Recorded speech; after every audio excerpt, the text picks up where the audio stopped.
and it has finally happened. And I tell you what, I woke up today, 6 a.m., and I was like, we got a damn podcast today. Fucking A, right, we do. How are you doing today? Doing good. Woke up early, excited, ready to do what we gotta do. Turn this off. I actually, like I said, I thought, good thing I didn't say it on while we were streaming or podcasting. I thought today was the first week of the NFL. I told my family that yesterday, and they were like, "Wow, you're really getting too overhyped, aren't you?" I was like, "Yeah, I am. I'm just a slight past what it's supposed to be." So, well, we picked this date because there's a Thursday game next week. Exactly. And so it's like, well, we just started the podcast when a game already went by. Exactly. So this is a good September 3rd. A little bit chilly day outside. I will say that. It's definitely fall time. So it's actually supposed to be high in the 90s here. Not really the football weather yet, but like they say, when the first fall leaf falls off the tree, there's three things: cold weather, pumpkin spice, and NFL football starts. Pumpkin spice. Oh my god. Do you like pumpkin spice? I actually don't. Like it. I actually tried for the first time yesterday when we were barbecuing. I actually had I'm not really a beer person. Like, that's usually the go-to drink for people that drink or watch football. Well, mine's always soda. So I'm like a kid, but I'm like, dude, I need my soda, or dude, I need my coffee, and they're over here like, bro, I need my Bud Light. I'm like, yeah, I don't drink beer, so. Wait a minute, this might be our first disagreement. Uh-oh. You say soda? Yeah. It's pop. Pop? Nah, it's soda. It is pop. It's soda to me. You say it over there like that? Soda. Yeah. Oh God. But like I said, you already know we're here. We just want to vibe out, open to everyone's opinions. We have all the social links. We got Twitter, Discord. We just created a TikTok. If you guys have any questions for us, we can answer on the next future episodes as well. There is a section for that in the podcast as well. Show us your teams, what your family traditions are. Show us how you get ready for your Sunday NFL football day. Basically, I was just talking to my wife about this yesterday. Our friends are trying to make plans 2 weeks from now. And I told her, first question, I said, is it on a Sunday? She said, yeah. I said, no, it's not happening. I'm sorry. I'm that guy. Sunday is my day, all day. It's my team, the Dolphins, the shitty Browns. I don't care. I will watch it all fucking day. That is my day of the week. I don't care. So that's just how I am, man. Like, I just have a passion for that, and that's why we're here doing the podcast, because we both obviously love football. We want to talk shit to each other about the Finns and the Birds, because, we have crazy fucking fans. Oh, yeah. But, it's a roller coaster. And you think I'm from Philly. And you thought I was from Florida. Because of the jerseys. So it's okay. We meet halfway.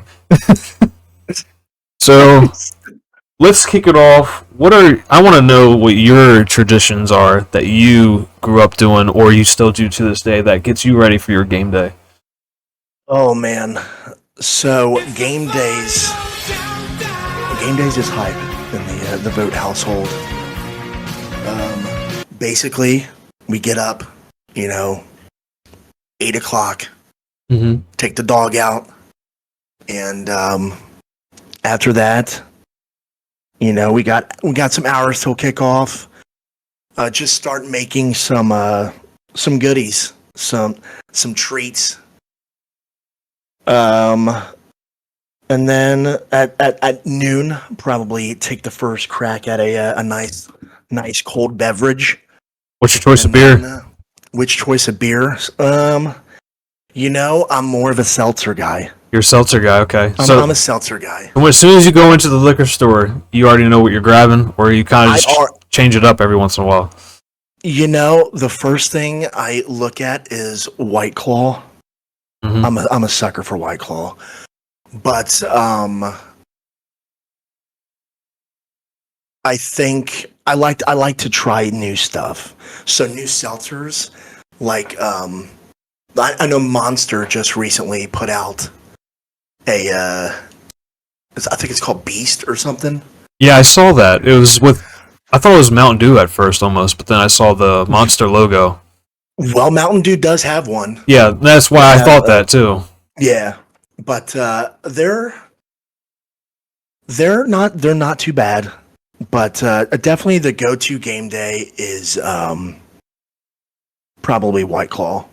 Okay. And then maybe a little bit of, like a vodka OJ, a little screwdriver, See, when I grew up, my dad always was a Budweiser guy. He loved Budweiser, but now, since he's gotten older, I was talking to him yesterday, he can't even drink like a whole beer now. It's crazy to me. He drinks Dr. Pepper more than anything. Oh, man. Dr. Pepper and Fireball. Wait, like together as like a... No, like separate. Or just, gotcha. One in one hand, the other in the other, Not mixed, though. I can't stand Fireball. It burns just looking at it. Yeah, I can't Cinnamon. do Fireball.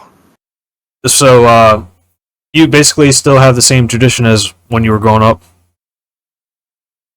That's changed now, I guess, because, my brothers, they have their own stuff, and then, with wifey sauce, we do our own stuff. So, honestly, when we were younger, we all used to watch, whatever was on CBS at the time. Instead of now, you got the NFL, whatever, season ticket, that's $900. Yeah. But $50 off if you subscribe on YouTube TV. Oh my God, they're shoving it in your face now, man, because they know it's like a week away. $50 off? That's what you're going to just... That blows my mind. Well, I got Hulu Live TV now, so I get all the sports that I want. Baseball, football, college football. Even I saw disc golf on there. I mean, like anything that's on sports, they got it live on there, so that's good for me. I split it between our friend because she already has Disney Plus and the other subscriptions. So if you get the package, it's like $80 together. So I pay like $42 basically a month for it. So it's a steal for me. But because cable's outrageous, man. Oh yeah, yeah. We don't have cable. We don't either. We got rid of it about 2 years ago because the only reason I kept it was for football. So then my boss was like, "No, man, I got Hulu Live TV," and I'm like, "Is it really that good? Like, is it worth it?" He said, "Yeah, it's everything that I need, the games that I watch, so it's worth it." Because the big thing with Sunday NFL Ticket, what it used to be was that was for DirecTV, and that was the whole reason why my brother-in-law had gotten it because you could track your fantasy players on the side, on the TV, the side while watching the game, and I mean, we were all about that because we were in a league together, anyways. So I was jealous, but also you had the problem with satellite, so it's like, So, but my traditions, they're basically the same. I actually wake up super early on Sunday and clean my entire house to get ready, just so I know all my chores are done for the day. I feel like you're at least a 5 a.m.er. I used to be. So I used to work until I started working nights. I work nights, but now I'm back to days, so I'm like, okay, I'm back to what I used to do, which works better for me anyways, because now I have a son. So he wakes us up. Yeah. He wakes us up early anyways. He's only 3 months old, so it's like every 2-3 hours maybe. But that Dolphins onesie is getting shipped out, by the way. My father-in-law ordered him a Jalen Hurts jersey, mind you, and he's only 3 months old. Dang. But he also ordered me a Kelly Green Jason Kelce jersey. Okay. Because he tried to get Jalen Hurts, but he said the minute he went on the website, they instantly sold out. Oh my God. Because they're bringing all the old uniforms back, so everyone's going crazy about it. Because it's all retro. They had a line outside the Eagles fan store, because they got a store that's still open at the stadium, even when the games aren't going on, and they had a whole line. People were tailgating out there just to get a fucking jersey.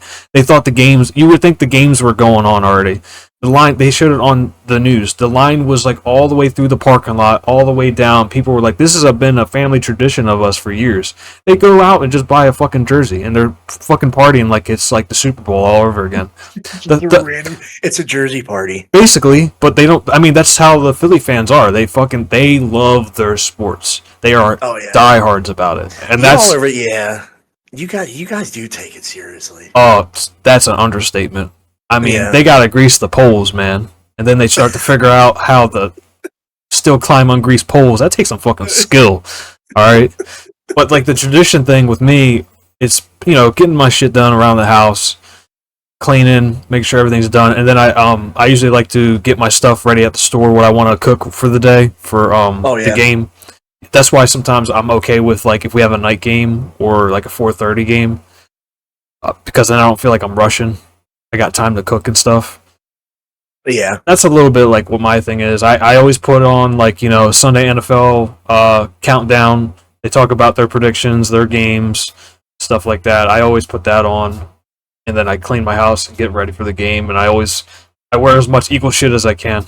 So Oh yeah. my wife's like, "Are you going out like that?" I'm like, "Yeah." I don't give a fuck. On weekends, it's nothing but sports. I have to have something sports related on. Yep. Whether it's Michigan, Miami, anything like that, Manchester United, just anything. You will not see me like dress casually on a weekend. Right. It has to be something. Do you wear a jersey all year round? It's a really good question. Like what? Football season's over. Jersey? Yep, football season's over. Do you still wear a Finn's jersey when football season is over? Or do you only wear your jersey one day a week during the football season? Oh, man. I think I do it based on sport. I honestly do. But then if I want to, like, go out, I have to match my hat with my outfit.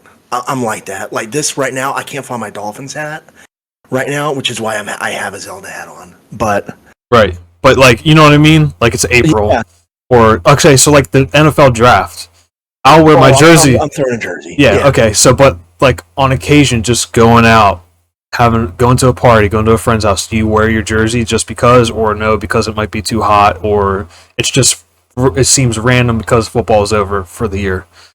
Wow, you are coming in with the hard-hitting questions first episode. I love it.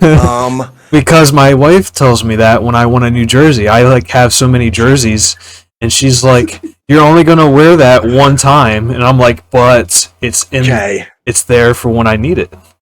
Listen, I feel like jerseys are like, ladies don't get mad, but purses. It's like purses, I feel like. You never have too many. You can never have too many. You're gonna wear one, maybe once a year or whatever, throughout the year, and then you're gonna get tired of it, and you're gonna want a new one. Exactly. And then you gotta decide that decision on, well, what player am I gonna get? You know, that to me is a big thing. I mean, what is the average price for a new jersey now? Almost $200, right? If you want like the stitch-on bull crap or whatever. Yes. Okay, so when I got a replica jersey when Michael Vick was playing for the Eagles, it was $80. Now it was $80 at the stadium because I went to the Donovan McNabb game when he came back to Philly and he was with the Redskins. And I do remember being them $80. And I mean, I'll never forget it because of everyone like putting his jersey on and like writing his name like McFag and stuff. Like, dude, people were pissed that he did that. They hated him because he's a rival. He went to the rival. Yeah. And then Michael Vick was starting quarterback. It was his first. This is when he got hurt for the first time with us. He dove in for a touchdown in the end zone and he hurt his knee. Then after that, that's when I think Kevin Cobb was still with us. Kevin Cobb went in, and I was like, "Oh fuck!" I was like, "Jesus fucking Christ, dude, we're fucked." But I had just this all happened right after I bought this jersey. I had just put this jersey on, and as soon as I put it on, it was that play right there, and he got hurt. I was like, "Well, fuck! I need to take this shit off." I need to take it Yeah. off right now. But it was $80. $80 was no, you're good. It was they had like holes through this still, like because this I don't think Nike took yeah. over yet. Because when Nike took over is when they really like started getting different material and stuff. It was Yeah. like what was it before? Was it Adidas that had it before? The brand for the I think jerseys? it was. I can't remember. So the replica I think jersey, it was. wasn't stitched on like this with the number that looks Yeah. like it had holes in it still, and that was $80. So that's how I haven't worn it since. Put it that Oh way. yeah. And my grandfather was pissed that I got it because of the whole he's a dog lover deal. You know, I'm Yeah. wearing this jersey while I'm sitting next to my dog, and he's like, "Really, really, you're really trying to advertise for him right now?" Oh man. So, Frankie, tell us. Let's go into how the love of the NFL started and why the Eagles, I guess, are your favorite team. Why do you guess? Well, I don't know. I'm just throwing it out there.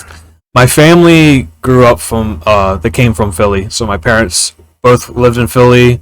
My grandparents were big Philly fans. It was a family tradition, like every weekend, that the whole family on both sides would get together. Like they just clicked from both sides, so they both got along really well. So every weekend they would either watch Flyers hockey, Phillies baseball, or Eagles football, and it was like a family tradition for like barbecues and stuff. I mean, this is also back in the day when you didn't have social media, so this is what people did on a daily basis. They actually talked and interacted face to face with people. So, but sunlight shining on me. They know it's my turn to shine. So just basically being brought up like that with my father, my mother. They still do that to this day, and it's been like that since I've been a kid. And then it just really started growing on me when I turned like 12, when I really started like actually paying attention to it. Like after school, my big thing was I want to see the top 10 plays of the day on Sports Center, or I want to, watch the when they started doing the American football stories on NFL Network. Oh like, yeah. like I always wanted to. That's when you could record them and watch them. Like that was always a thing for me. I instantly wanted to do. I wanted to play football, but I couldn't play football. I loved it, but I could not play it. There's a big difference between watching it and playing it.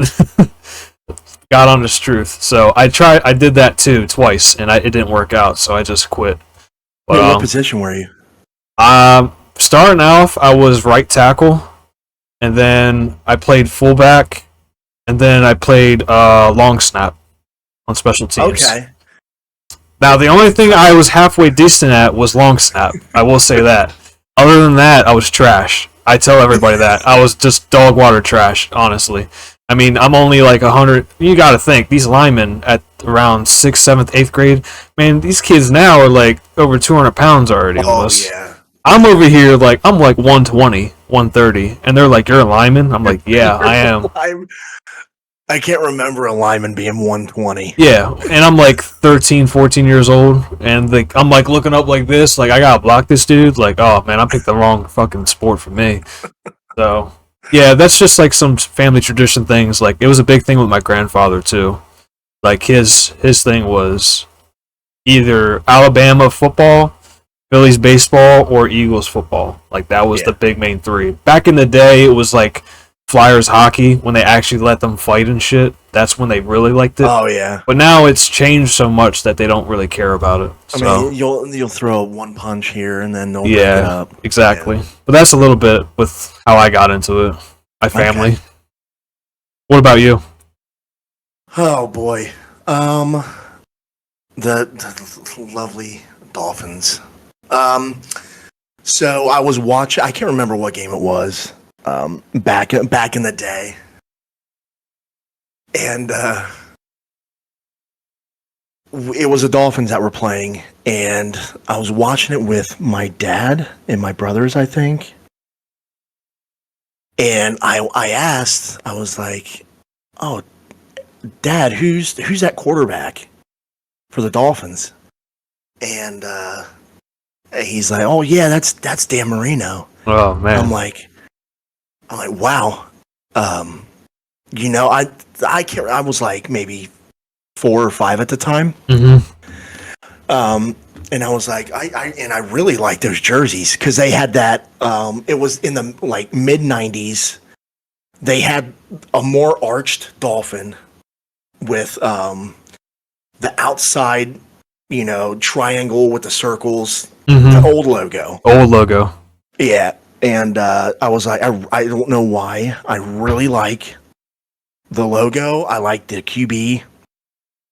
It was like starting when I was trying to get into sports and whatever. Right. So how old were you? Yeah, I was probably 4 or 5, maybe. Okay, so you're younger than me when I got into it. Yeah. That was the same with baseball too. My dad and I used to watch sports like all the time.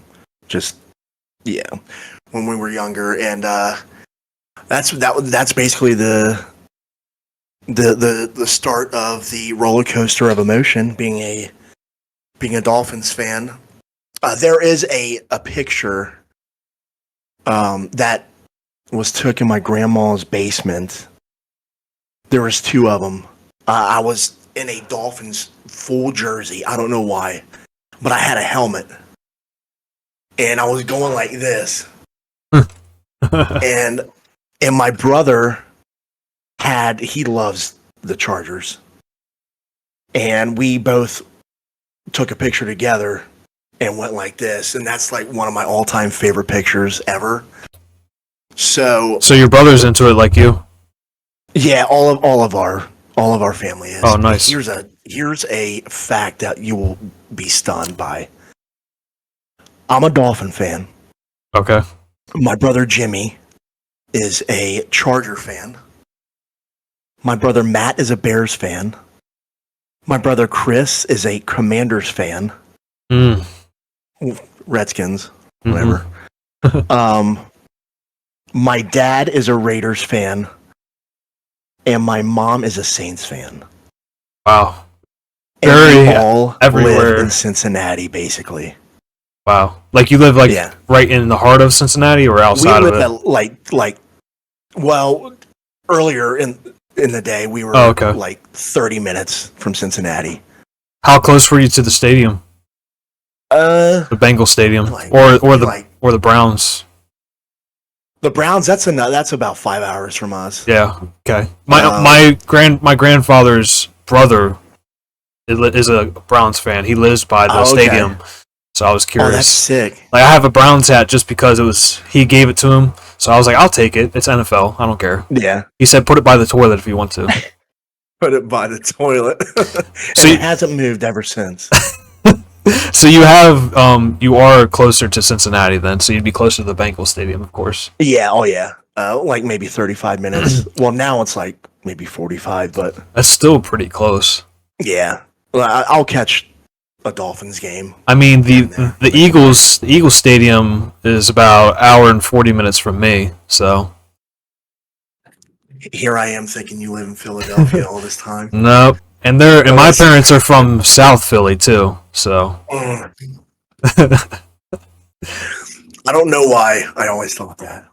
So that means they don't take shit. Yeah, and probably, dude. My dad at least. Come to Philly. My dad at least, not my mom. My mom's she's like doesn't like confrontation like me, but my dad's like all about it. So. God, now I want to try cheesesteak. Are the cheesesteaks that good in Philly? And you have to get it at Philly. It is. Yes, you have to. Okay. So that's the next thing to get into. What is your go-to appetizers and food that you have to have on Sunday? I already got a ton, and I'm fat, so I don't care. Listen, you are not fat. Shut up. Shut up. Go to always buffalo chicken dip. Damn right. That was my first one. If you don't have buffalo chicken dip on a Sunday as an appetizer, you're not doing anything right. Here's the thing, though. What do you use to eat with it, though, to dip it in? What do you use? Are you going to judge me? Maybe. Okay. You got to get the scoops. That's what I get. Because it caresses the dip. The dip. But if you use a regular tortilla chip, you know what that bitch is gonna do? Break in half. How thick you made it. You're talking about the But thick it's gonna- tortilla, like corn chips, right? Yes. Scoops, like yes. yeah, man, those are the good ones. Those are the good ones. But if you just have a straight up triangular or circle, you're not doing it right. Here's another good one: wheat thins. Wheat thins. Are you gonna judge me now? Wheat thins. Ranch-based wheat thins. Dip that shit with buffalo chicken dip. It's good. Okay. It's good. If they're out of scoops, because I mean, obviously people go fucking crazy on Sunday. That's usually Scoops are hard to find on Sundays. they are because one, it's everybody else's usually grocery shopping day, and two, Absolutely. it's football. So, and I always That is true. so I usually try to do my shopping the day before. Is what I try to do. Oh yeah. Is that your number one thing to go to, or do you make that? Is that your the meal? one. Is that your appetizer? Is that like a side dish? That's the appy. Okay. Well, I guess you can consider this next one an appy. Made with ranch or blue cheese, though. You know, here we go. I don't like blue cheese. I like ranch. I am a picky bitch about my blue cheese. There are certain places Can't I do will blue eat blue cheese. cheese. Can't do it. I did not like blue cheese. But there are certain places like B-Dubs has really good blue cheese. Buffalo Wild Wings is good overall, I think. I think overall, like Buffalo Wild Wings' menu, I think is pretty good for the price that you pay. Buffalo Wild Wings? Yeah. You say B-Dubs? Yes, it's B-Dubs. Well, yeah, B-Dubs, Buffalo Wild Wings, same thing. We're off to a great start. But no, ranch. Usually it's ranch. Yeah, I've never done blue cheese, but I have heard people do blue cheese. So you look like you like some spice, don't you? You like spicy things? I love spicy stuff. I can't do spicy food, see? That's buffalo chicken dip is the top for me, and that's not even spicy. But Listen, what if I bring some hot sauce and just ship it to you, actually? You won't try it? I'll probably burn my tongue. But yeah, I'll try it. You wouldn't eat it for me? I'll give you the one that I got from Carolina. It's called Dick Burn. It's a stick figure, and his stuff is on fire, and legit, it's called Dick Burn. Wait, is that a legit Yeah. hot sauce? I got it in my fridge right now. Stop it. I'm serious. I tried it on stream when I played Batman one time, and my lips were on fucking fire. Why haven't I heard of that? You know what? Next time I go to Jungle Gyms, I'm gonna look for that. It's in the hot sauce. It's hot, well, like I said, I don't do spice, so it was hot as shit for me. Like I got it on my tongue, and then it came on my lips, and my lips were. I was like this on stream. I was like, oh shit! I was like, it's not a dick burn, it's my lip burner right now. But what do you have anything else usually you go to and get? Wings. Always boneless or bone in. That was my. It's like you read my mind. I am a bone in. Bone in. Are you boneless? Yes. Are you boneless? Oh my god. I mean, both, I'll eat boneless wings. Yeah, I like both, but really, like my wife says, boneless is just a chicken nugget. It's not a wing. She is absolutely right. It is a chicken nugget. That's because when you go to B-Dubs, I get boneless. So. Oh my god. Okay, you go to B-Dubs, right? Yep. What is your go-to sauce there that you always get? The garlic parm or the honey barbecue? Garlic parm. I like that one. Spicy garlic. I haven't had the spicy garlic. Oh my god. You actually might like that. It's also like the little spice to it. Yeah, if it's like a little spice, I'm okay with. But like if it's like really hot, it's not enjoyable to me. That's what I usually try to eat. I mean, usually buffalo chicken dip will be like the meal of the day for us here. And it just depends. Like I don't make a lot. I mean, I try not to make a lot of food, but sometimes I get overexcited. And I'll make a shit ton of food. Oh, like Super Bowl? Oh, dude, I went fucking nuts. Oh, yeah. Super Bowl is whacked out. It's only me and my wife here, and I'm cooking like I'm having 10 people come over here. I shit you not, man. I mean, everything. Everything. I was taking. You make a dessert? Dessert? No, but the missus might. She might make pretzel salad, something like that. Pretzel salad? Yeah. You ever had that? What is that? You never had pretzel salad? What is pretzel salad? Oh my goodness. You gotta get Mrs. Tank in here right now. Mrs. Tank. Mrs. Tank, what's pretzel salad? It's like Jello, pretzels, and Wait, Jello and pretzels? Jello, pretzels, and something else. I don't really eat it like that, but she does. Yeah. So the Jello engulfs the pretzels. It's like in a bacon dish, and it's all baked together. Yeah.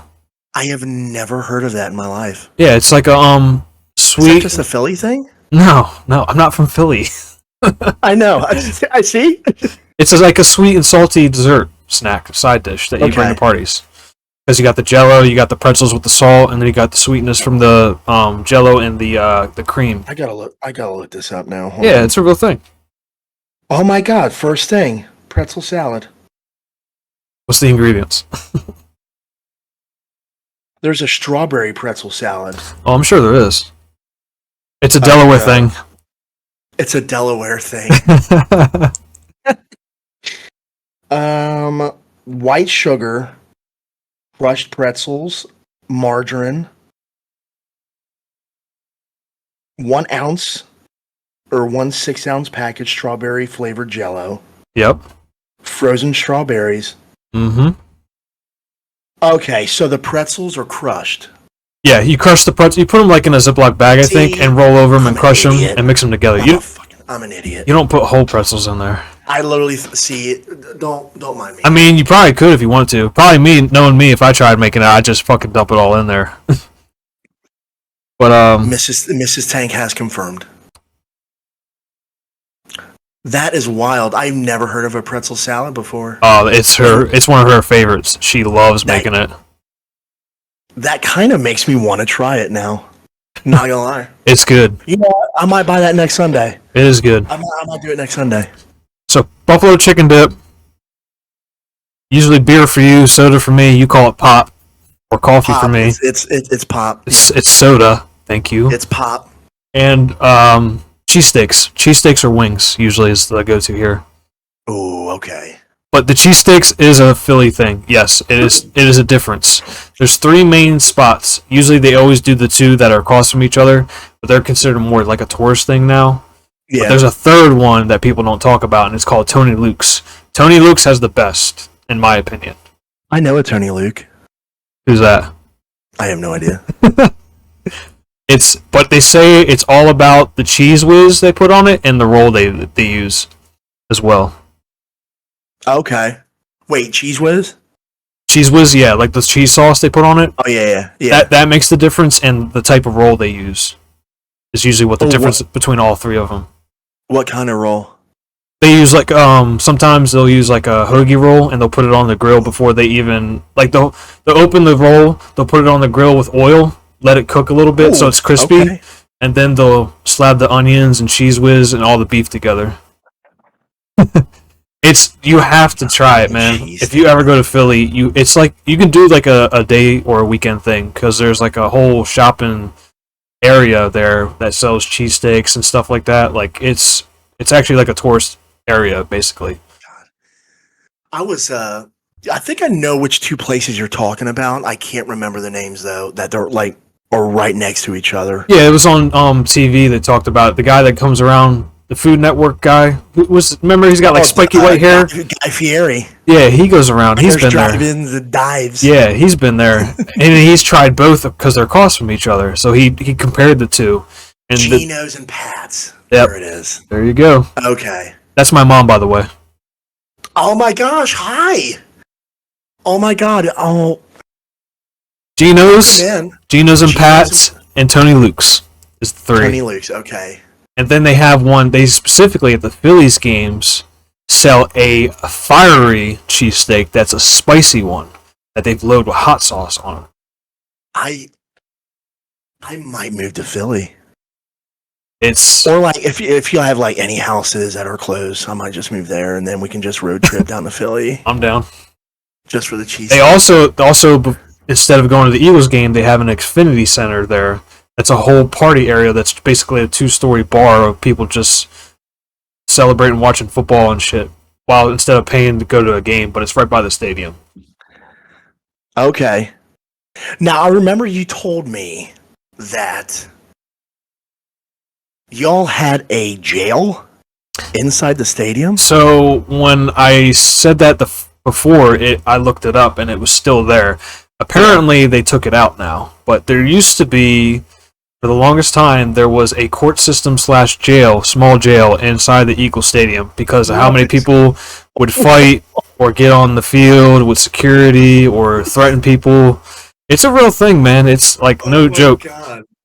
Anytime I've been to an Eagles game, which has been like probably like, I don't know, 5-6 times, somebody has tried to do something and it's bad. Like if you show up there in a Dolphins uniform, even though that you have nothing to do with the division, they don't care. They're gonna tell you like, take your shit off here or you're gonna get fucked up. You're not gonna be able to walk out of here in your vehicle. You're gonna walk out of here in an ambulance. That is their motto there. I shit you not. That is crazy. I've never heard of a sporting stadium. So that kind of goes to the next question. Best memories, okay? So since that's part of the topic, okay. I'm going to say that one of the best memories. I guess I could say best memory or a memory I remember. I went to the first Eagles game ever, my first one ever. This is when they still sold tickets, like actual tickets, instead of now everything's online on your phone. Oh yeah. This is my first time. And it's the same game. This is McNabb that came to Philly, so it was like a perfect game.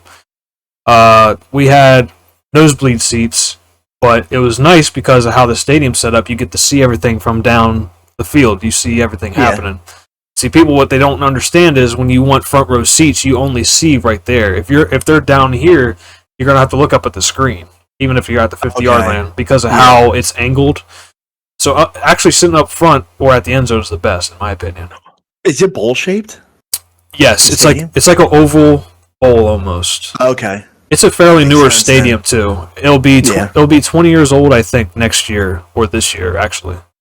Dang. So, my dad actually helped put in the seats there. The seats in the upper. Are you serious? Yeah, my dad used to do construction for contractors, like actual big contractors. That's sick. He helped put in the seats because when you look at the Eagle Stadium on the highway, you see the Eagle's head on the second story of it. It's shaped on the second half of the stadium. And he told me he helped put those in there. He didn't do like all of it, but some of it. But anyways, the game, there was this guy that's rooting for the Redskins. He's 2 rows in front of us. We got somebody's season ticket holders tickets because they couldn't make it to the game, so that's how we got the tickets. Well, this dude next to us is talking to my dad, and this guy up here, he's drunk as shit. It's like not even second half yet, and he's like booing us. He's saying we suck. He says McNabb's better than the Eagles. That's why he left. And everybody around the whole, so this is when you're in the upper level, this is where people, they're not rich. Oh, yeah. So they, don't give a fuck. They got these tickets for cheap. So there's a bunch of people that don't care already. And the guy goes next to my dad. I'm, 15 maybe, not even. He looks at my dad. He's like, by halftime, you trying to beat this dude's ass? And he's like, I'm right there. My dad's like, I got my son with me. I'm not trying to get in trouble. Not gonna do that. And he's like, and the dude's spitting out this dude's just trash. He's wearing a fucking polo shirt and he's just being an asshole at this point. And I mean, I shit you not, everybody around that area was like, if you don't leave by halftime, we're gonna throw you over the fucking stadium. By halftime, he disappeared. Holy Moses! They were throwing shit at him. I mean, dude, it was crazy. That's nuts.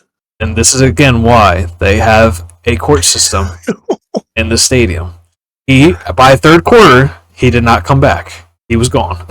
Oh my god. Another memory. Last year, went to the Cowboys game. Eagles weren't going to make the playoffs. This is when Jalen Hurts was starting to get into his rhythm. It's the last game of the year. We got free tickets. It didn't matter. We weren't going to the playoffs, but it's the experience. The Cowboys fans came to the stadium dressed up with Cowboys jerseys. Bad mistake. That's the one team you don't dress up in. We're waiting in the bathroom line. Oh. Everybody starts cutting this dude. They're cutting him. They're telling him he's got to wait to piss because you wear that shit, you're gonna have to piss outside. I shit you not, dude. And I feel bad. Like I'm like, dude, dude, I feel bad. Like I mean, I understand like you don't like their team, but holy shit, dude, just let them piss. And I mean, they're walking around him, and then the guy comes to me and he's like, "No, dude, fucking, you don't gotta wait. Fuck him. He's gotta wait out here." And they're going around him, and they're like, "You're gonna piss right there in front of everybody because you're a piece of shit for wearing that shit here." I mean, like, dude, they're fucking ruthless, man. I felt bad. Shit like that, I feel bad about, but they don't care.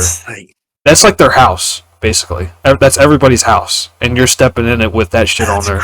That's just crazy. So they told him, they were like, and if you got a shit, take your jersey off and wipe your ass with it. Oh my god. Yeah, and this, I mean, because we already know we're not making the playoffs, so this is the last game of the year, so they're letting it all out, you know? Oh yeah. So that's just memories that I have that I'm like, wow, I'll probably never forget this.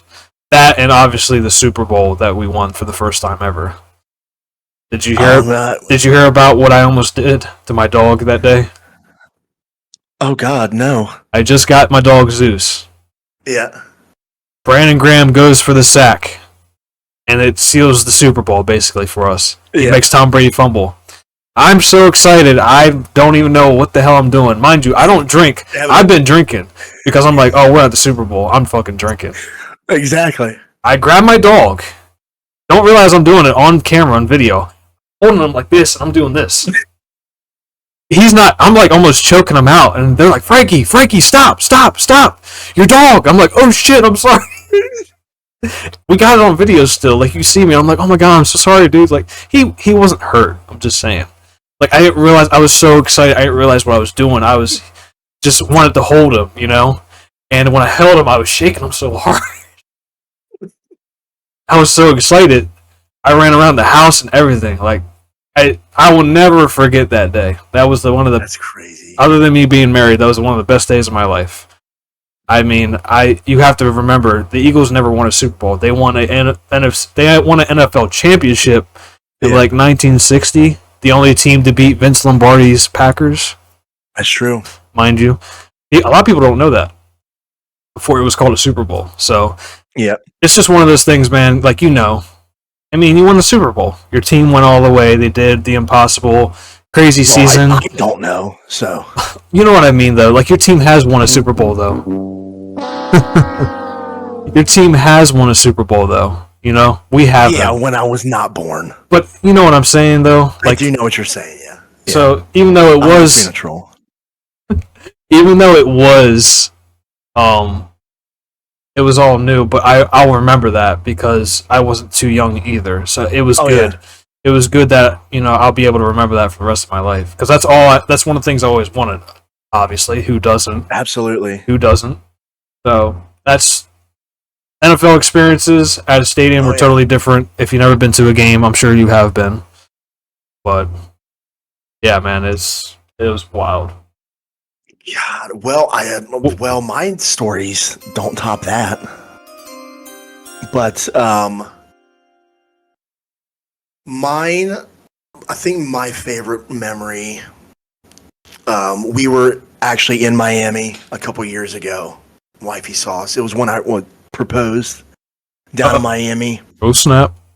Well, I was thinking about proposing at the stadium, but it was fucking 95 degrees, sweat dripping. Nah, that was just nerves. Right. And it was at the time where Miami was 0-6. They had the Jets coming in. And so we went to the game. Got really nice seats. It was my first time at Hard Rock. Nice. Since the changeover from what it was before, Sun Life Stadium, what it was before. I walk in. I'm a very emotional guy when it comes to sports. So I walk in, first time.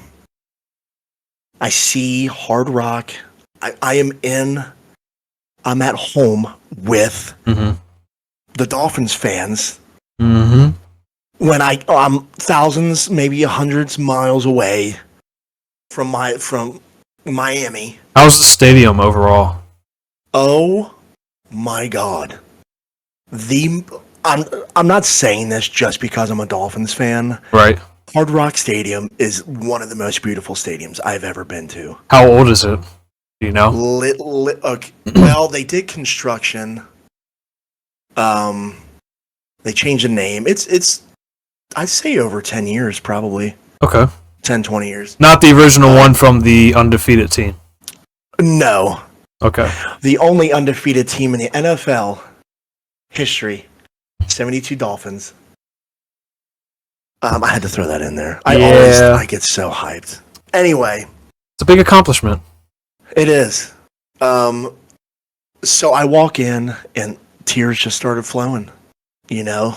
Like, my ultimate goal...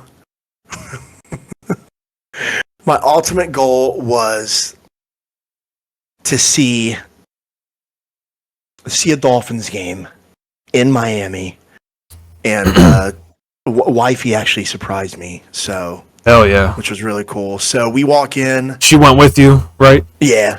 We went with my brother's friends. My brother's best friend, who actually lives in Fort Lauderdale, I think. So it wasn't that far, but no, we tailgated before the game. Best part. He brought bourbon. We were just hanging out with Jets fans. With Jets fans? Yeah, surprisingly. They're talking shit. We're talking shit about the Patriots together. And so we just walk in, and that was when, like I said, Miami was awful. Trying to remember who the starting QB was. What year was this? 2019. Okay, so not who was a quarterback?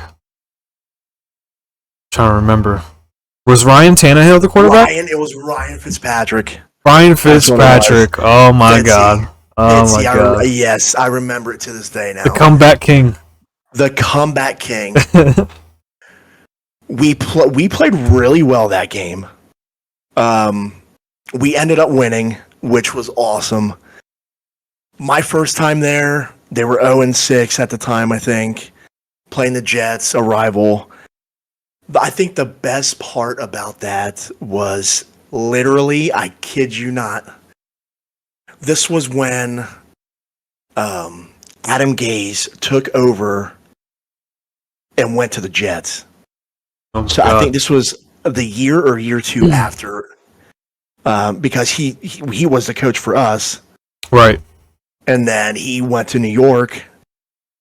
And then I kid you not, the last minute of the game, you heard everybody, Dolphins fans included, saying "Fire Gaze" alongside Jets fans.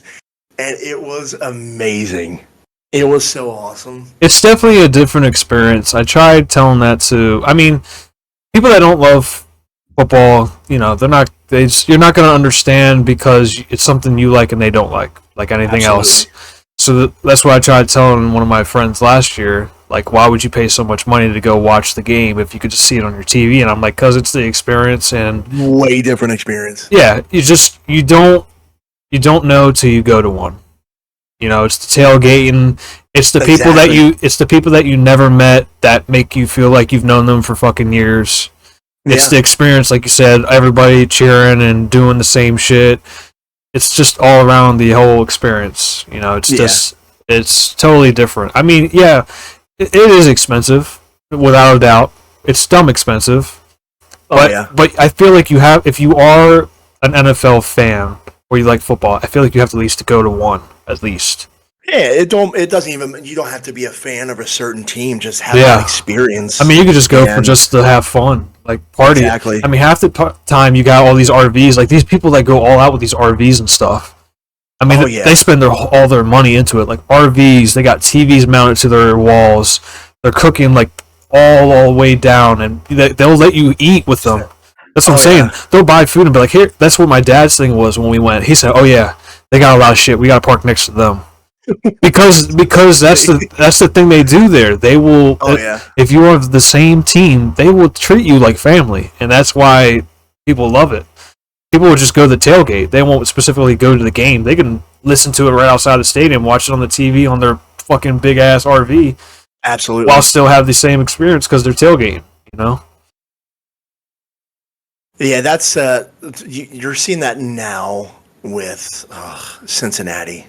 Oh my god. Now that's you wouldn't talk about annoying fan bases. Because of Joe Burrow. My God, it's not even that. Cincinnati sports is like this. Okay, perfect example for this. This isn't NFL, but it's what I'm getting to the point at. The Reds.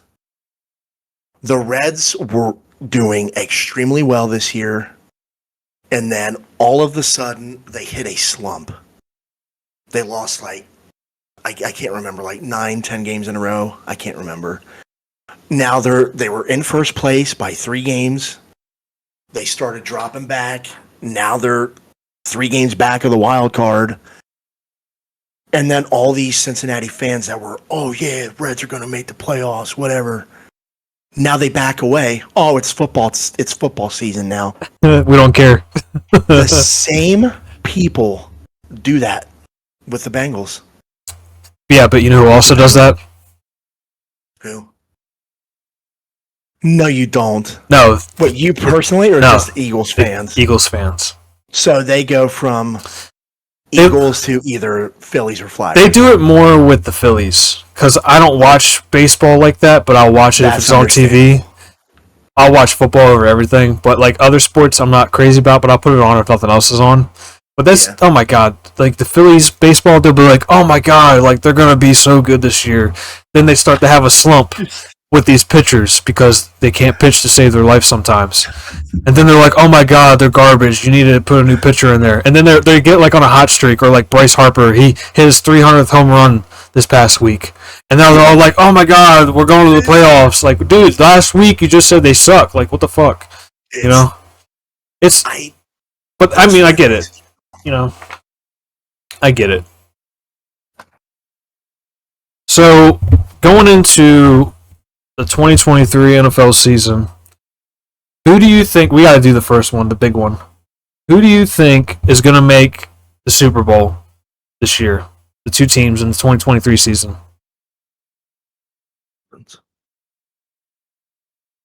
Dolphins, Eagles.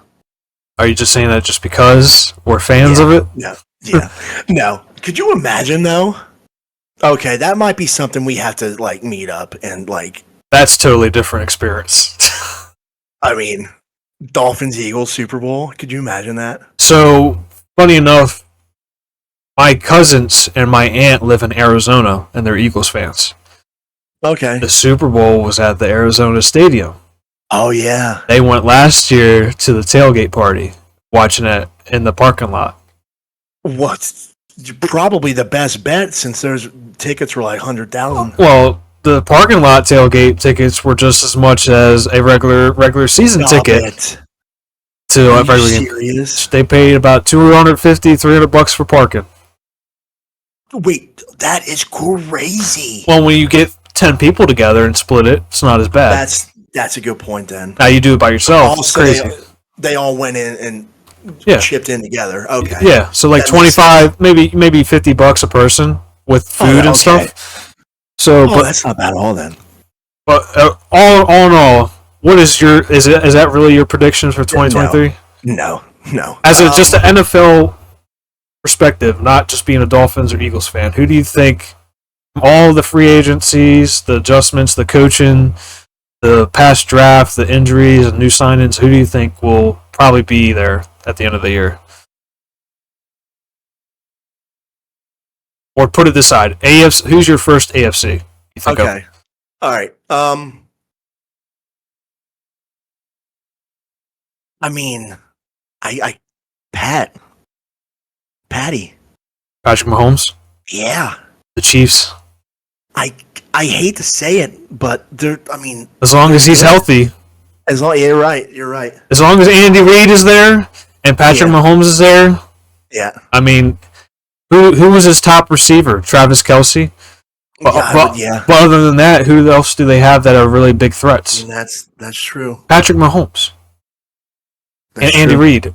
I'm willing to bet. I'm willing to say this now. I think Andy Reid's a better coach than Bill Belichick. I said what I said. What I said. Because you know why? Because you know why? Ever since Tom Brady has left, what has happened? That's so true. What has happened? Good point. Did Bill Belichick just get lucky? Yeah, he's a good coach. That's a good point. He's a good coach. But is he the reason why they won all their Super Bowls? No. It's Tom Brady, man. It's Tom Brady. It's both of them, but it's Tom Brady. He's a good coach. Don't get me wrong. I'd take him in a heartbeat. Just saying.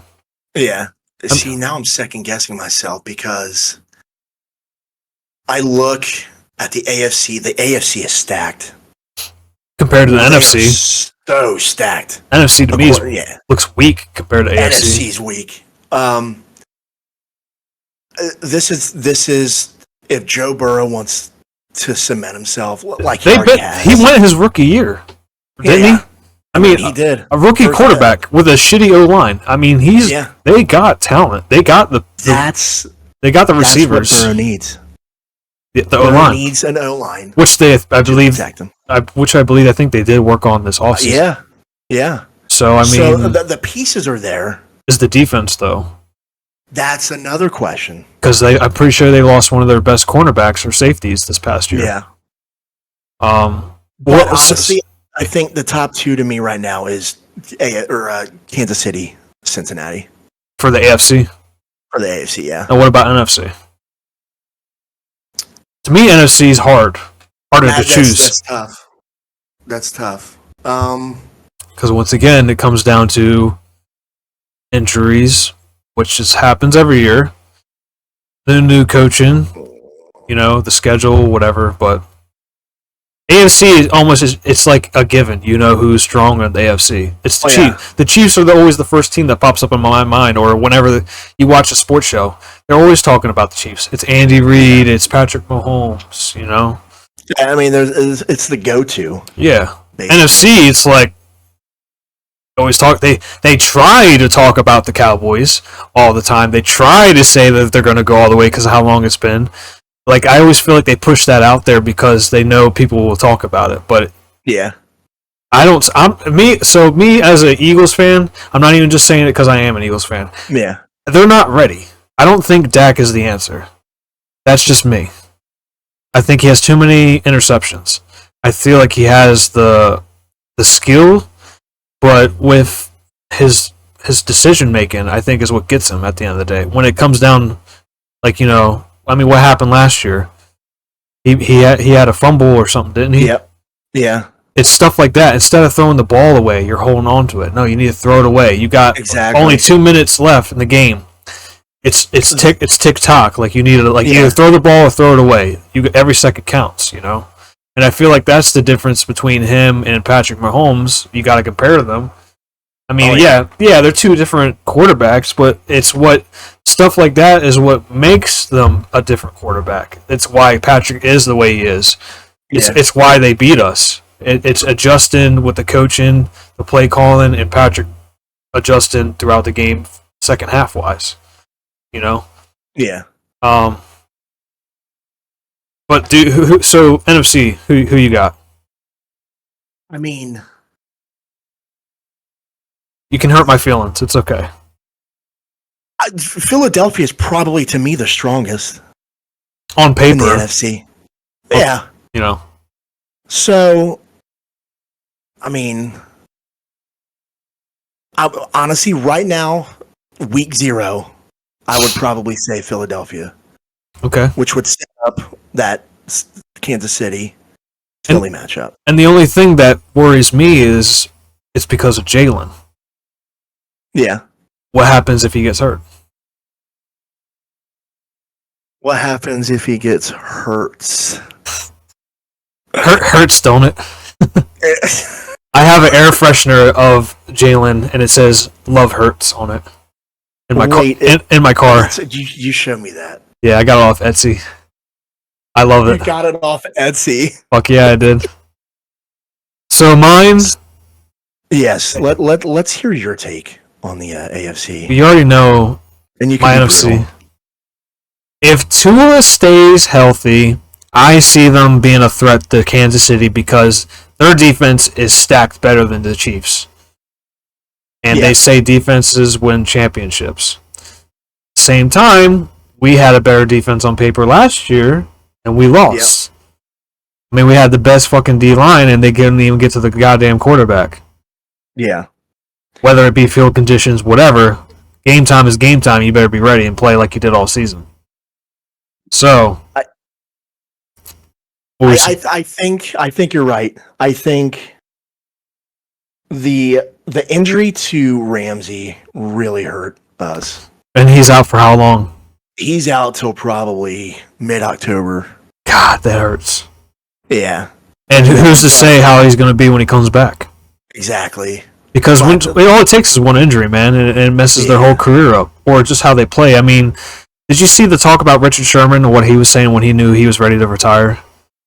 He was I on. don't think I did. He was on a route. He came back and he's playing for Tampa Bay. He said, "I knew when I was done playing when it was against Tyreek Hill or something. Tyreek was still on the Chiefs, I believe, because he didn't play last year, right? Richard Sherman. No. So it was like a year or two ago. He was saying, "I knew I was done when I was trying to catch up to him. It was a younger receiver, and my leg just went pop, pop, pop, trying to do the regular like route that he covers." Holy smokes! He said, "As soon as I just turned real quick, he said it just like popped 3 times, and he said, oh." He said, "I'm getting too old for this. I can't keep up with the young receivers. I need to retire." And that's what he said yesterday when I saw it on TikTok. At least he made the right decision. But he was honest, being him. I mean, Favre. Yeah, I mean, and Richard Sherman, he likes to talk shit, but he was actually honest. He was like, "Yeah, dude, I'm too old for this. Like, my knee just popped 3 times."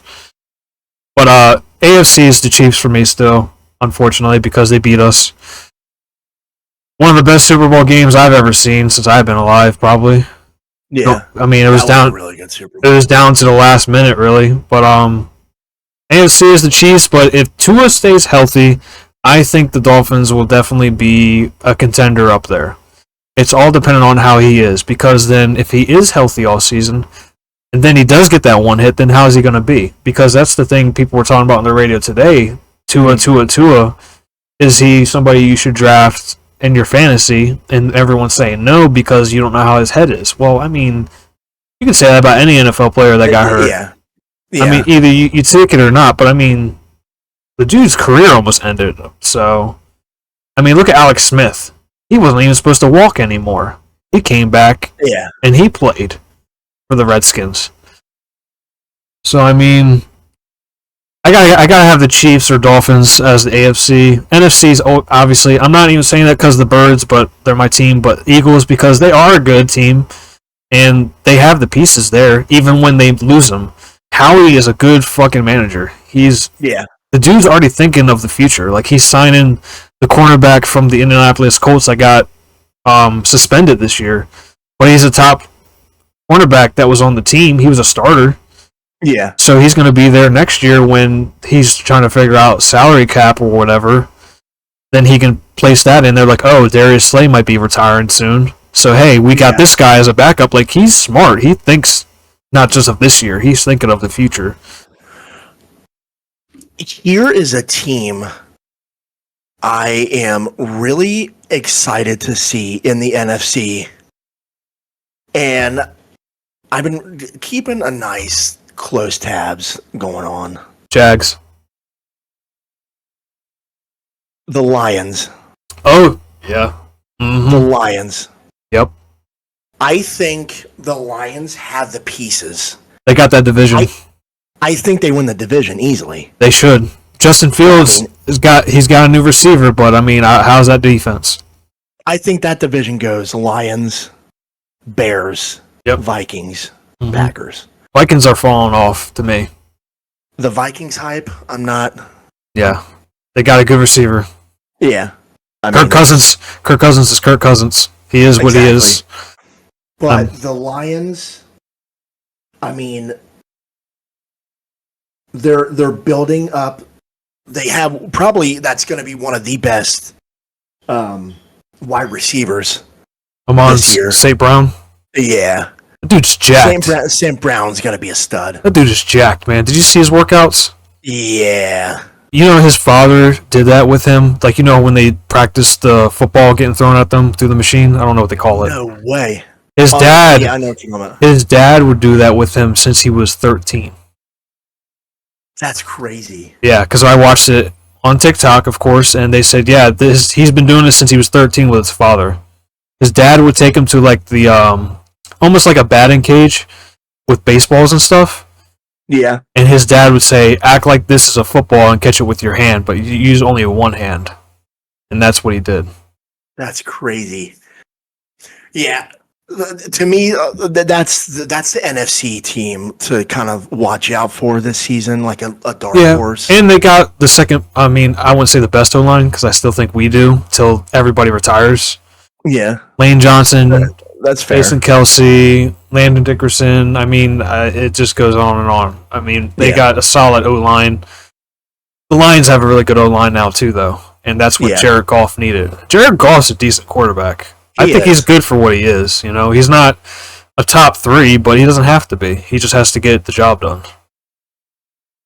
But oh yeah, I got the Birds being a contender. Obviously, still Jalen is still Jalen. I think Jalen deserves to have a ring. I really do. Dude's humble. He's not all about me, like in my face, look at me kind of dude. He just lays back and watches and respects everybody. I like that about him. That's why I really like him. He's not like, you know, look at me, I'm the greatest of all time. Like, no, he's not like that at all. Yeah. So I got the Birds and, like you said, the Lions, but I really think I'm gonna say Jags, but that's AFC. But yeah, that's a team to watch in the AFC too. It is, because I mean, Doug Peterson's good. Trevor Lawrence had a big improvement last year from a new coaching. He's got Calvin Ridley, who, don't forget, he's a top receiver. Yeah. And he stayed in shape when he was suspended. So I would look out for him. I think the Jags clinched that division extremely early. Yeah, because what? It's Jags, Titans, Texans. Colts. Oh, yeah. The Colts Colts got a rookie quarterback who they don't even, Jonathan Taylor doesn't even want to be there, but they're keeping him. Yeah. Who else do they have? I mean, they lost pieces on defense. They're rebuilding. Yeah. Yeah, it's a rebuild. Texans are rebuilding. They got a rookie quarterback as well. Yeah. And the Titans, they don't know who the hell they want at quarterback. Tannehill still gets the starting job, and they drafted a quarterback the last 2 years in each draft. It's Tannehill, man. DeAndre Hopkins went there, but why? Why the hell did you go there? For what? Yeah. Because they have Derrick Henry? Yeah. Who the fuck cares? Is their defense? Yeah. Who's on their defense? I don't know anyone on their defense. Hell if I know. But I got teams. Dolphins as a backup. Chiefs number 1 on AFC. The Eagles and NFC. And I don't know if I'd have a backup on NFC. Like who's a big threat in NFC other than the Eagles that you can think of off the top of your head? I mean, besides the Eagles, I'm not saying. Yeah, I'm not saying we're the only threat. I'm just saying. I mean, they're not that much of a threat. Yeah, because the NFC to me is weaker. It's just weak. Yeah. I mean, I'm looking, and I mean, you can maybe. You're gonna hate me for saying it. It's all right. Dallas. That's okay. They have defensive pieces. They do. They have receivers. I mean, they're not. They still have players.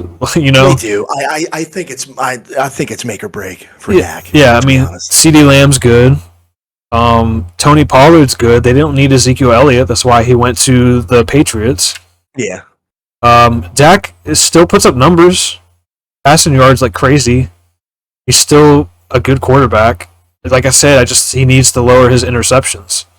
He's got high interceptions, which was the problem with Carson Wentz and why he fell off too after his injury.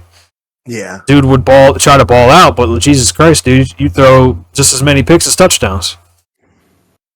So, I guess another team that's kind of been getting a little bit of buzz around the media in the NFC, same division, the Giants.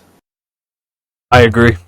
I don't know though with Daniel Jones. That's the thing. Well, like another situation, it evolves around what he's going to do for them to succeed. They have Darren Waller now. I think that's a big plus for him because I don't think he likes to throw the long ball a lot. So the tight end would be perfect for him, and I think that's why they did do that. Yeah. Like whenever I played Madden, tight end was always my go-to to throw to. Oh yeah. So it's just a big, stocky, like tight end that could just take hits and catch whatever. That's like what I always tried to do when I played Madden. So I feel like that's what they're trying to do in the same situation. They also got Saquon Barkley still, who is a beast when he's healthy. Yeah. They added O-line pieces to help out because their O-line was trash last year. So I think that's another big team. I agree with you. I'm willing to put Giants give Cowboys a run for their money this year. If the defense stands up, yeah, because I believe they did add pieces on that side too. But I mean, Cowboys got Micah Parsons, and now they got Stephon Gilmore, and who's the other guy from it's either Alabama or Oklahoma? Diggs. Oh yeah, they do have Diggs. So they got pieces too. I mean, yeah, I'm gonna have to go with the Birds. Birds, Lions, Dolphins, Chiefs are the teams for Super Bowl possibly. That's what I'm gonna go for. So, yeah, that's mine. Probably would be. I hate being like. The Dolphins have everything if Tua stays healthy. They have Fangio. The defensive mind for Vic Fangio is ridiculous, which I got excited about.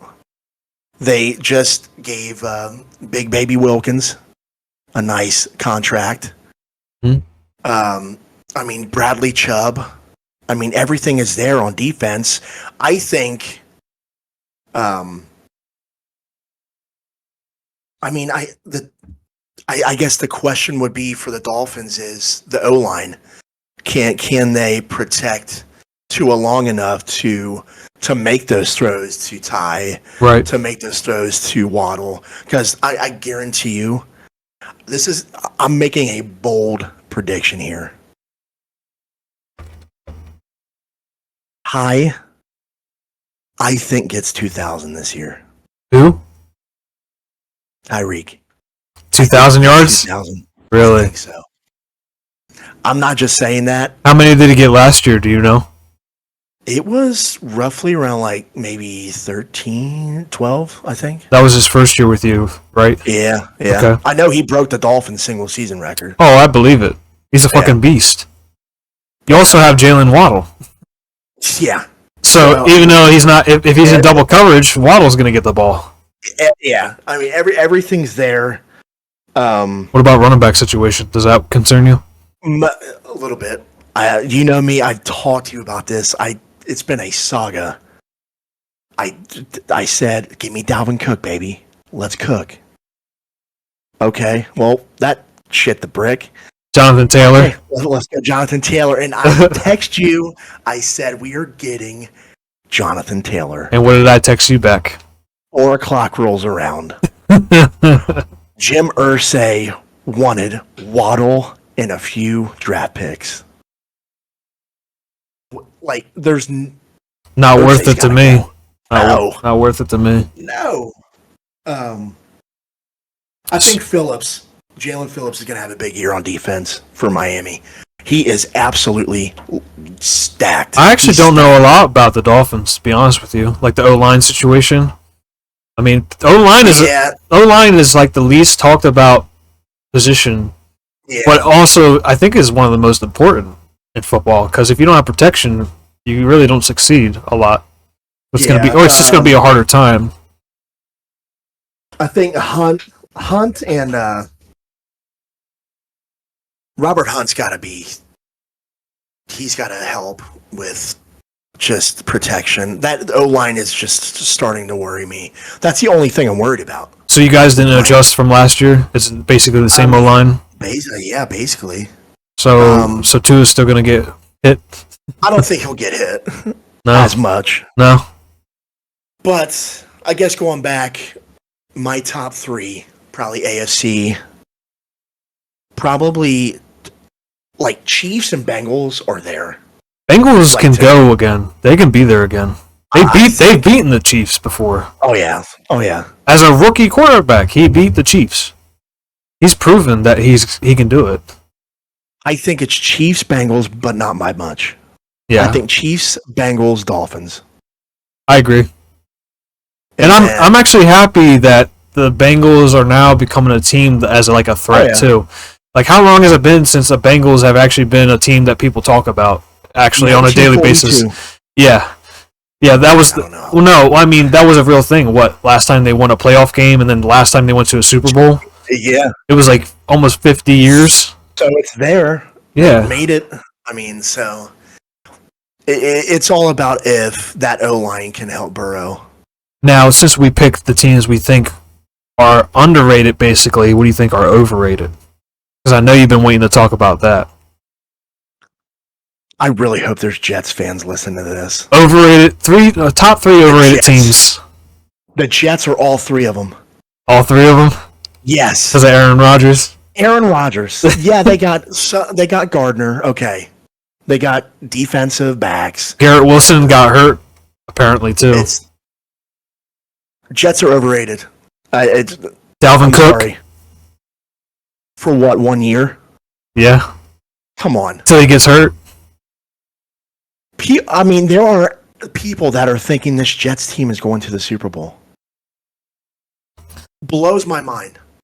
Why does it blow your mind?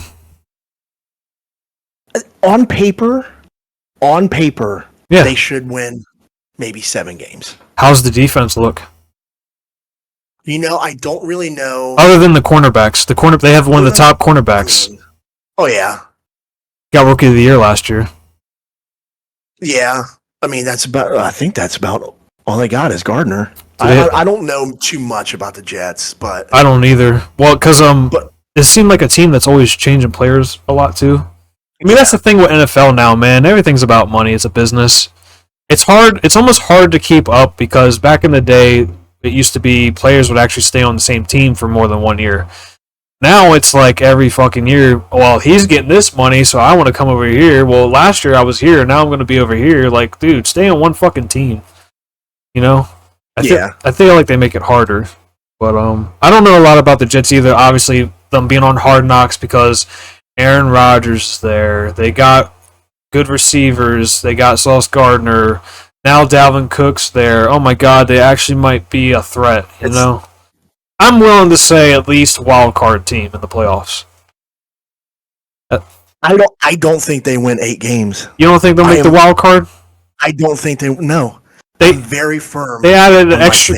They added an extra team to the playoffs as well, right? Extra wild card game. I think they did, yeah. And there's an extra week in the season now. Yeah. So, but I still don't think they get in. I do.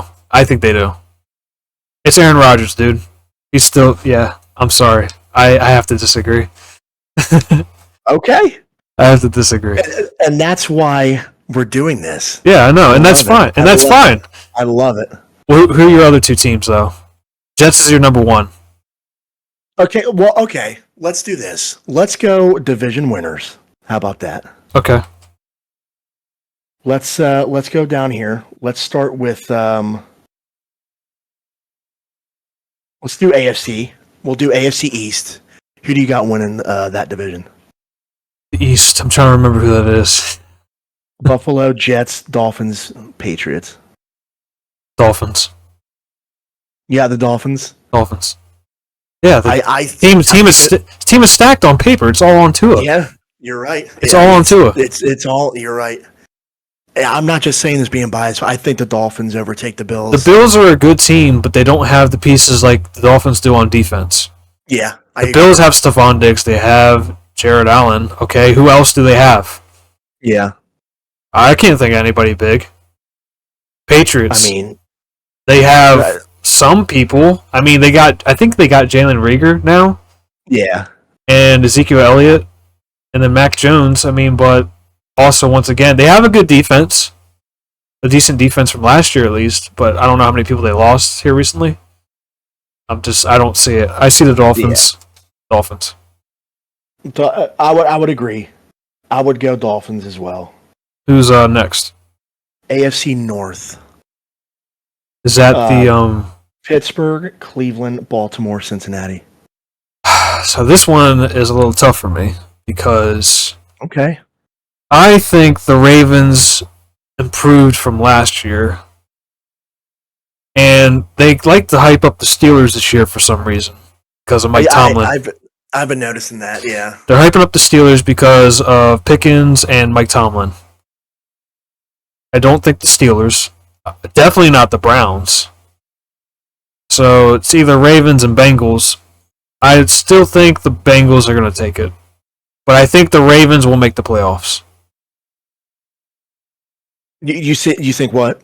The Bengals will win the division, but the Ravens will make the playoffs still.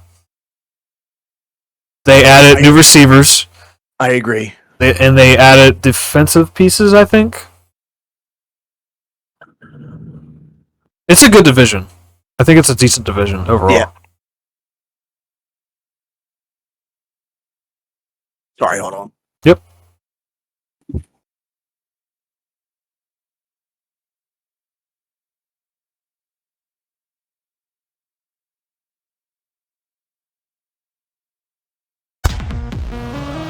Sorry about that.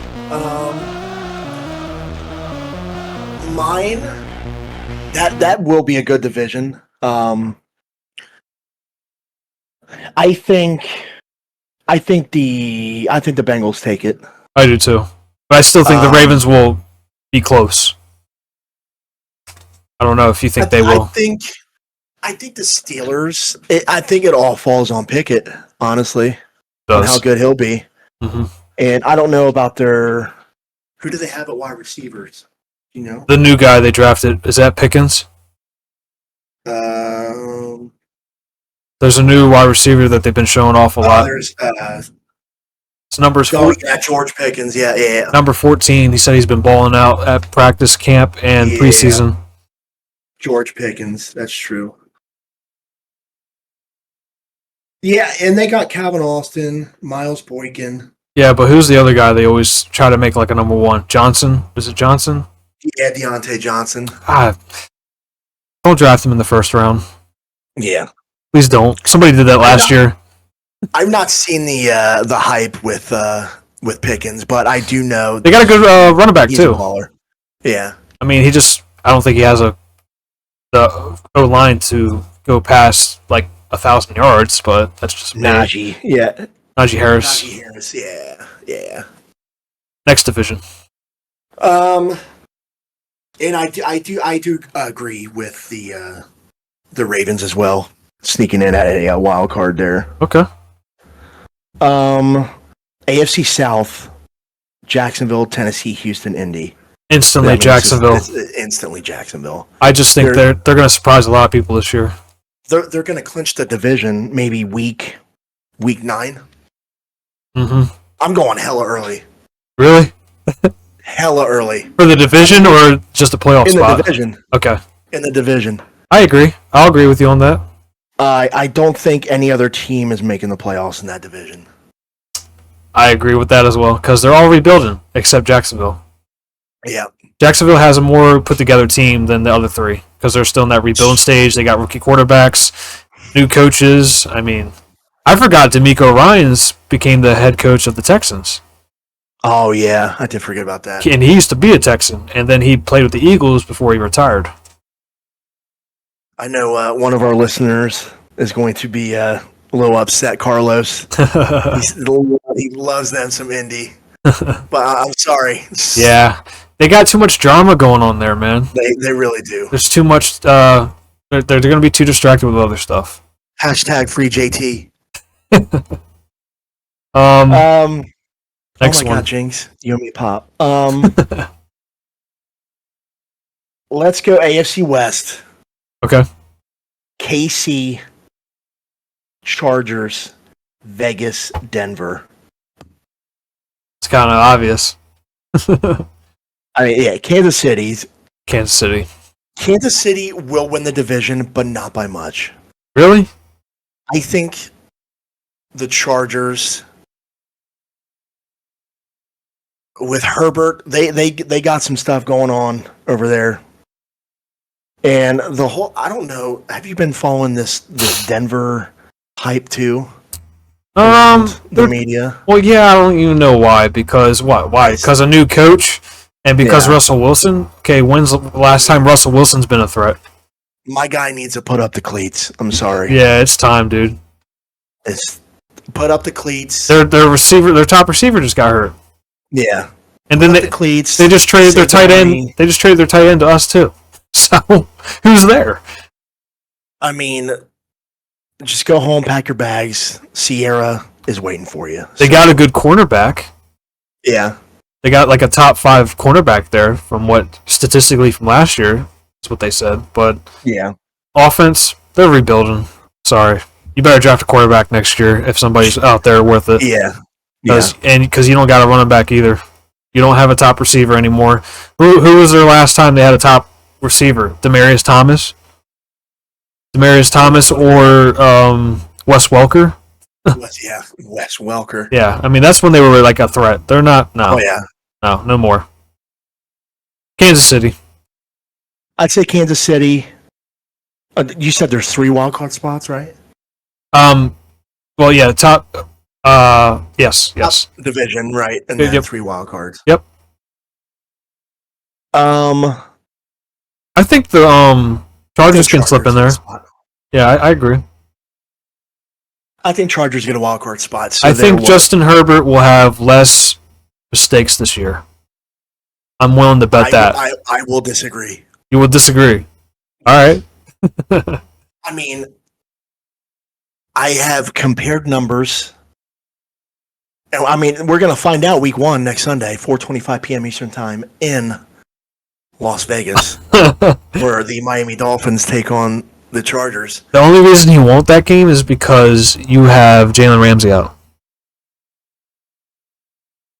If he was healthy, I'd agree. I guess it all depends on who starts there. Oh, yeah. And we picked up Eli Apple. He's a veteran. He's not bad. Yeah. He's not great, nice but fill-in. Yeah, he's a good depth chart situation. I'm saying this. I love to dog on my brother about this because he always talks about Tua being injured. Well, everybody does. Has better numbers than Herbert. He said Eli Apple's ass. Yeah, I know. Hey, he just salty that that Indy's about to go freaking 0-17. But I mean, better numbers. Tua has not played a full season yet. Better completion percentage. I mean, it's all there. So, I mean, we'll find out Sunday. But I think Herbert makes more bad decisions. Okay. I say we recheck that halfway through the season on that statistic. I will agree. I will agree. NFC North. Who do you got? NFC North. That is the Packers, Bears, Lions, and Vikings, correct? Yep. I already got who I got. I'll let you go first. Okay. I want to know what you say first. Detroit. Really? I'm going Detroit. I think they win the division. Is Jordan Love overhyped for this season? I don't think he's been getting enough. You don't think he's getting enough hype? Yeah. I mean, let's see what he can do. I mean, it's his first full year, basically, taking over, right? Yep. I'm going to agree with the Lions, but I think the Bears will be closer this year, in my opinion. I agree. Than last year. I think they'll be more of a I'm not going to say they are a threat. I think they're more of a threat this year than they were last year. Yeah. They have DJ Moore now? Yeah, I think that addition with Moore just made Fields better. that much more dangerous. And Fields is good. He just doesn't have any help. I am a a Michigan fan, and I don't say much about Ohio State quarterbacks in the NFL, but if there's a track record for Ohio State quarterbacks in the NFL, they are absolutely dog water. I mean, you can go down the line. Mm-hmm. Troy Smith, whatever. I think Justin Fields will be a really good quarterback. I honestly do. I do too. It's just like I said. I mean, his O-line was trash. He had no help. He was the offense. Yeah. And now a running back change up as well. Exactly. That they said who's actually doing pretty good as well. So that might help him relieve some of the running, because that's another big thing they've been talking about with these quarterbacks that are running. Russell Wilson doesn't run like he used to in his first 3-4 years, because over time it wears and tears on their body. NFC East? Who do you got? NFC East, easy. Commanders. Because Dan Snyder's out of the building. Because Dan Snyder's gone. He's out of the building. There is fucking hope for a future. Do you know there's a petition going around saying to bring back the Redskins? Yep, there sure is, and a lot of people are signing it. Yeah. I don't care, man. Just if that's what they want, give it to the fans. It's exactly. all at the end of the day. That's all it's about, because they know they want to get what the fans want, because then they know they will have their money. So. No, honestly, I think it's Philadelphia. Oh, you already know I'm going to say that. Philadelphia. But you said that. But, oh, really? But I do know the thing with Eagles, even when they play good, they will always at least win a division game. They always do. They did last year when they went undefeated. The Commanders beat them. It's like a wake-up game. They always need a wake-up game because they get too used to it, I guess. They get too comfortable. Yeah. So I think they will lose a division game, but I do think they will take the division. South. NFC South. NFC South. Saints, Falcons. Who else? Bucks. Panthers. Ugh. I think that division is not good. It's not going to be good. I don't think it's good. However, because I've seen the picture, I already know. I think New Orleans. I knew this it. Division. I knew it. Have you seen that man? Yeah, I have. He's jacked as hell.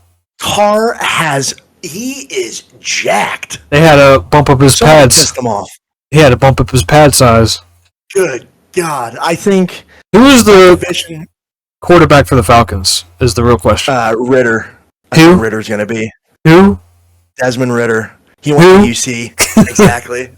No, he was really good at UC. That's when UC actually had some peeps. And they went to the college football playoff too, I think. And you know who Buccaneers quarterback is now? Tom Brady retired. Isn't it Baker? Baker Mayfield. That's right. That is Baker. Okay, this is interesting now. He's given like a resurrection of some kind. Uh-huh. So that'll be interesting to watch too. I'm willing to put, because they still got Mike Evans. Guess what Mike Evans has done the last 9 seasons? Yeah. Without Tom Brady and Tom Brady. He's had over 1,000 yards in 9 consecutive seasons. Who? Who? I'm willing to put, what did he say? The Saints, the Bucks, the Panthers. The Panthers just got Miles Sanders as running back. They got Bryce Young, too. Bryce Young, but yeah, he's still young. Young Bryce Young. Young Bryce Young. That's going to be an absolutely shitty division, but I think it's anybody's for grabs. Who's a threat on the Panthers? Sanders? Is he even a threat? I mean, yeah, I guess you can call him a threat. They got Thielen, I guess. Oh, yeah, they did, but he got hurt already. Yeah. So, I mean, everybody's going down, man. Thielen is feeling. Got Raheem Blackshear. The Falcons added a lot of pieces on defense this offseason. Yeah. I'm gonna swing it here, man. I think the Falcons. Okay. I think the Falcons and Saints will be close, and it will because I think that was how it was last year. Yeah. It came down to the last game of the year because they played each other.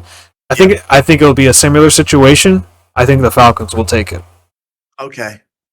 See, I don't have anything wrong with that because I think it's going to be a shitty division. Yep, and I think it's going to be up for grabs, like you said, too. And I don't think any of those teams are going over 500, to be honest. No, I don't see it. I just don't see it. On defense, no one's as far. No. The Saints might have the best defense in that division. Yeah. Does anybody from that division make a wild card? Oh, other than the division winner? Yeah. No way. I would agree with that. The only reason they will is because they added another slot. Yep. And they won't pass that first round. I'm sorry. I don't see it. Yep. NFC's weak, man. They're weak. Basically, we got... So, let's recap here for the NFC. We got Philly winning the division, but most likely Dallas will get a wild card, right? I agree. NFC North, you have Detroit winning, right? Yep. I had Detroit. I'm going to go Chicago, actually taking a wild card spot. I'll agree with that as well. It's going to be between Minnesota and Chicago. So that's 2 right there. I don't see Minnesota doing it this year. They got Justin Jefferson, but that's it. I'm sorry. Okay. TJ Hawkinson got extended. He might have a better year this year because more targets, but the defense, Dalvin Cook's not there. Kirk Cousins is Kirk Cousins when it comes down to the crunch time. I don't see it. I will agree. So we got 2. I think we got 2 wild cards for both AFC and NFC right now. Yep. So that last one, NFC West. Arizona, Seattle, Frisco, Rams. I think the worst division in the NFL. Wait, so you say this is the worst one? Say the teams again. Arizona, Seattle. Trash. San Francisco, LA Rams. I'm wrong then. San Francisco definitely has that. Arizona is the worst team in the NFL right now. I will disagree. I think the Jets are. You think the Jets? Yeah, I'm kidding. I'm really... Get out of here, man. I'm sorry. Anyway, no, I agree. I think the Cardinals... Yeah, I gotta go. Cardinals are bad. They're trash, man. Kyler Murray's... They don't even know if they want to keep him next year. I think Kyler Murray is in a hurry to get out. Yeah, they said this is the year that either they're going to decide to keep him or not. They got rid of DeAndre Hopkins. Zach Ertz is there, but this is probably his last year. I mean, is he still even there? He got hurt last year with them. James Conner is still their running back, right? I believe so. And he got hurt. They lost Buda Baker, I think, last year. Is Tyrann Matthew still on there? No, he's with someone else. Where did he go? I think he's with someone else. I can't remember who he went. He wasn't with them last year. He was with somebody else. No. So, but they did lose Isaiah Simmons to the Giants. Yeah. Who was their best defensive player, they said. It's to me it's San Francisco. Oh, I think it's a given. San Fran's got a hell of a defense, and they took Hargrave from us. Yeah. They got McCaffrey. They got Debo. They got Kittle. They got pieces. They got Ward at cornerback. I mean, they have a good team. They do. They were hot last year, too. Yeah. Nah, they take it. I think they need to figure out their quarterback situation ASAP, though, to get that out of the way. Because I feel like that's just going to stir up some stuff that is going to be in the way, like Indianapolis situation. It's just drama that doesn't need to happen. Trey Lance going to the Cowboys. Big Cock Brock? No. You don't like Big Cock Brock? No, he had one. What? Did he play a full season last year? I don't know. Basically, I think. Did he? Because Lance got hurt, didn't he? No, well, Trey Lance wasn't even starting. Jimmy Garoppolo, I thought, was. Wasn't Jimmy G starting? Jimmy G got traded, though, didn't he? Last year? I think so. To the Raiders. I thought that was at the end of the year. I thought Jimmy G started. That's when Brock came in. That's right. They didn't start Lance when people wanted Lance. Got it. He got hot, so they were like, well, we don't need Lance. This kid's doing hot. He's doing good. Then at the end of the year, they said, well, we like Brock. So they traded Jimmy G and they traded Trey Lance.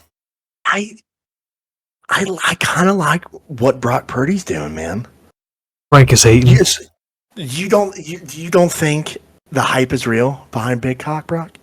I'll come back to that halfway through the year. Mid-season? Okay, I like that. Because he hasn't played a full season yet.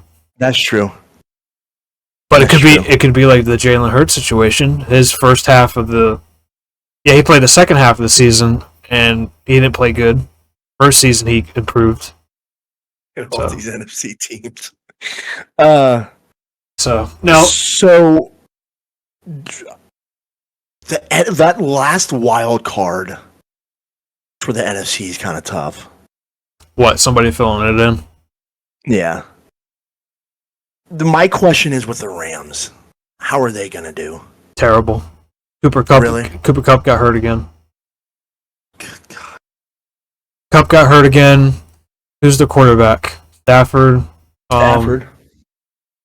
Yeah, but who else? Their number one receiver is Jefferson. They don't have a running back. Aaron Donald is the only person I know off the top of my head that is a threat on the defense. They lost Ramsey. They lost Eric Weddle was there? Yeah. Super Bowl year? Yep. That team was terrible last year. And they didn't change anything this year because they traded their picks and everything away. I just don't see it. I don't see who they have that can make them a threat. Yeah, I'm going down the lineup. Who else is a threat? That's a good point. I mean, I don't know. Now that I was going to say the Rams for that second or that last spot, but I don't pick the Rams. The Rams would be one of the last teams I'd pick on NFC right now, man. They got too much injuries that were their good players. Now they don't have good players, in my opinion. So we know San Francisco will win the division. San Francisco, Eagles. Who else did we say? The Lions. I have New Orleans, right? I can see New Orleans being in a wild card spot. I had New Orleans winning the division. Yeah, I had the Falcons. Okay. So I think I could see the Saints still coming in there with a wild card spot with Derek Carr. And the receiver, they still got Holston, right? I believe so. Who has been a good receiver when he's healthy. And they still got Kamara. They got Jamal Williams now. Oh, that is right. They got a decent defense. So I see them being in a wild card spot. Me. Rams won't make it. I'm sorry. I don't see it. I just don't see it. Yeah. If I have the Rams next to the Saints, I'm picking the Saints. Oh, yeah, for sure. Yeah. If I have the Rams against the Bears, I have the Bears. Yeah. That's simple. Cooper Kupp isn't healthy. They don't have a running back. Justin Fields can be a running back. Stafford cannot be. Not now. Not when he first got how he was when he first got drafted. He got hurt too much. Yeah. I don't see it. I guess that I'm either between Minnesota. I'll agree with that. Minnesota with that last spot. They won't win the division, but they could still make it as well because they have Justin Jefferson and Kirk Cousins can ball out still.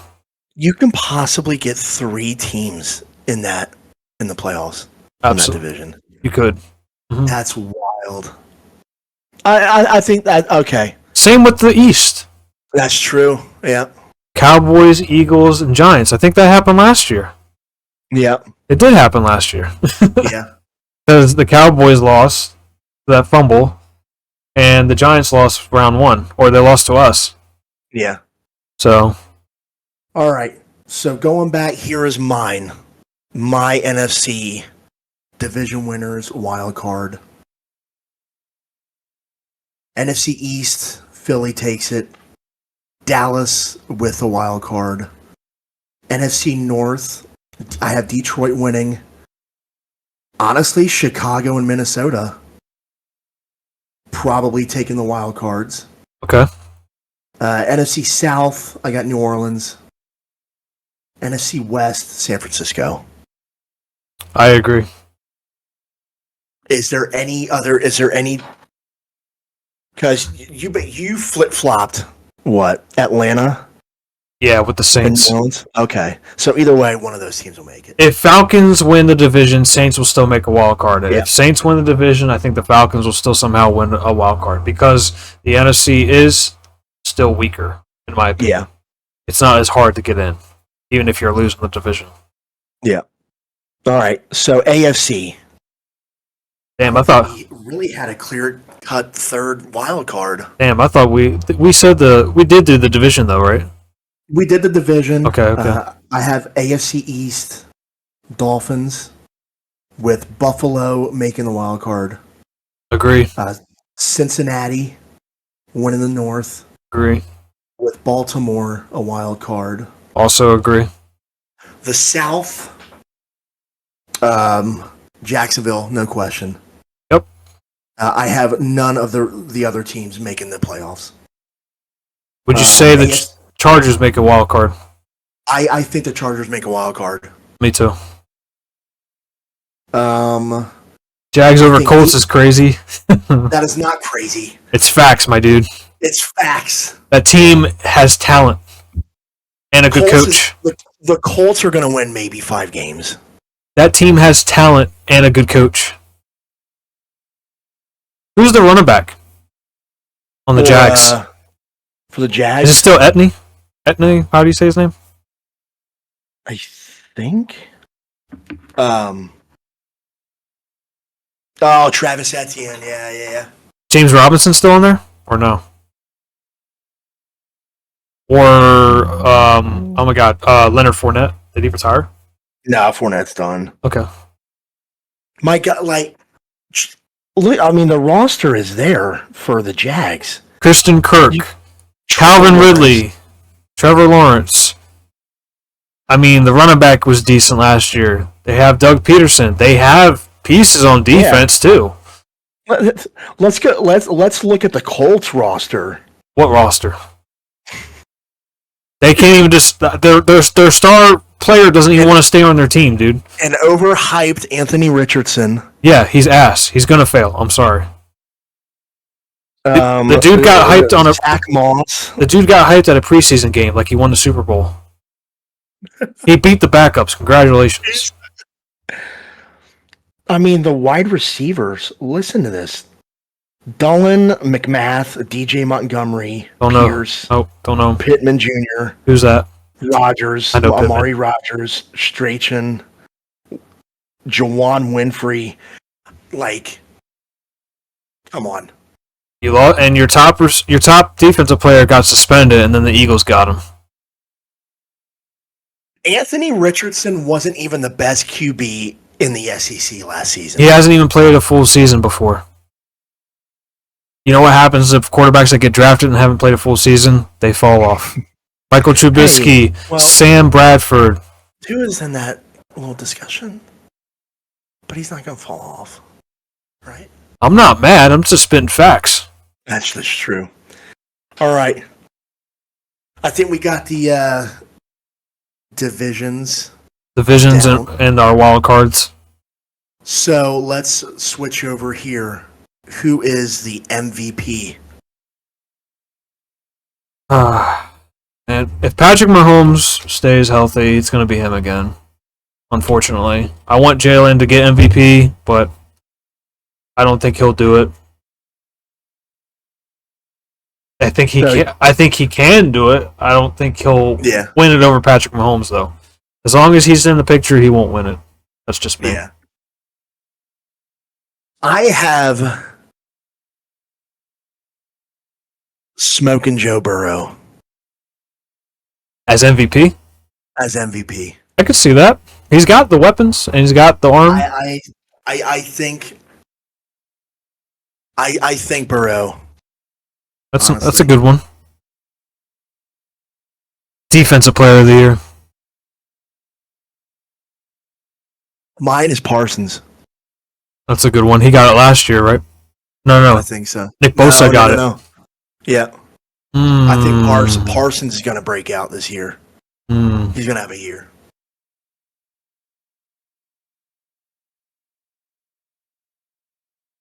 I'll agree with that one.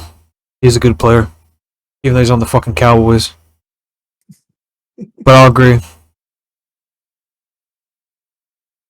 All right. Offensive player of the year. Offensive player of the year. Last year was Justin Jefferson. I really want to be biased so much. I already know who you're going to say. You're going to say Tyreek, ain't you?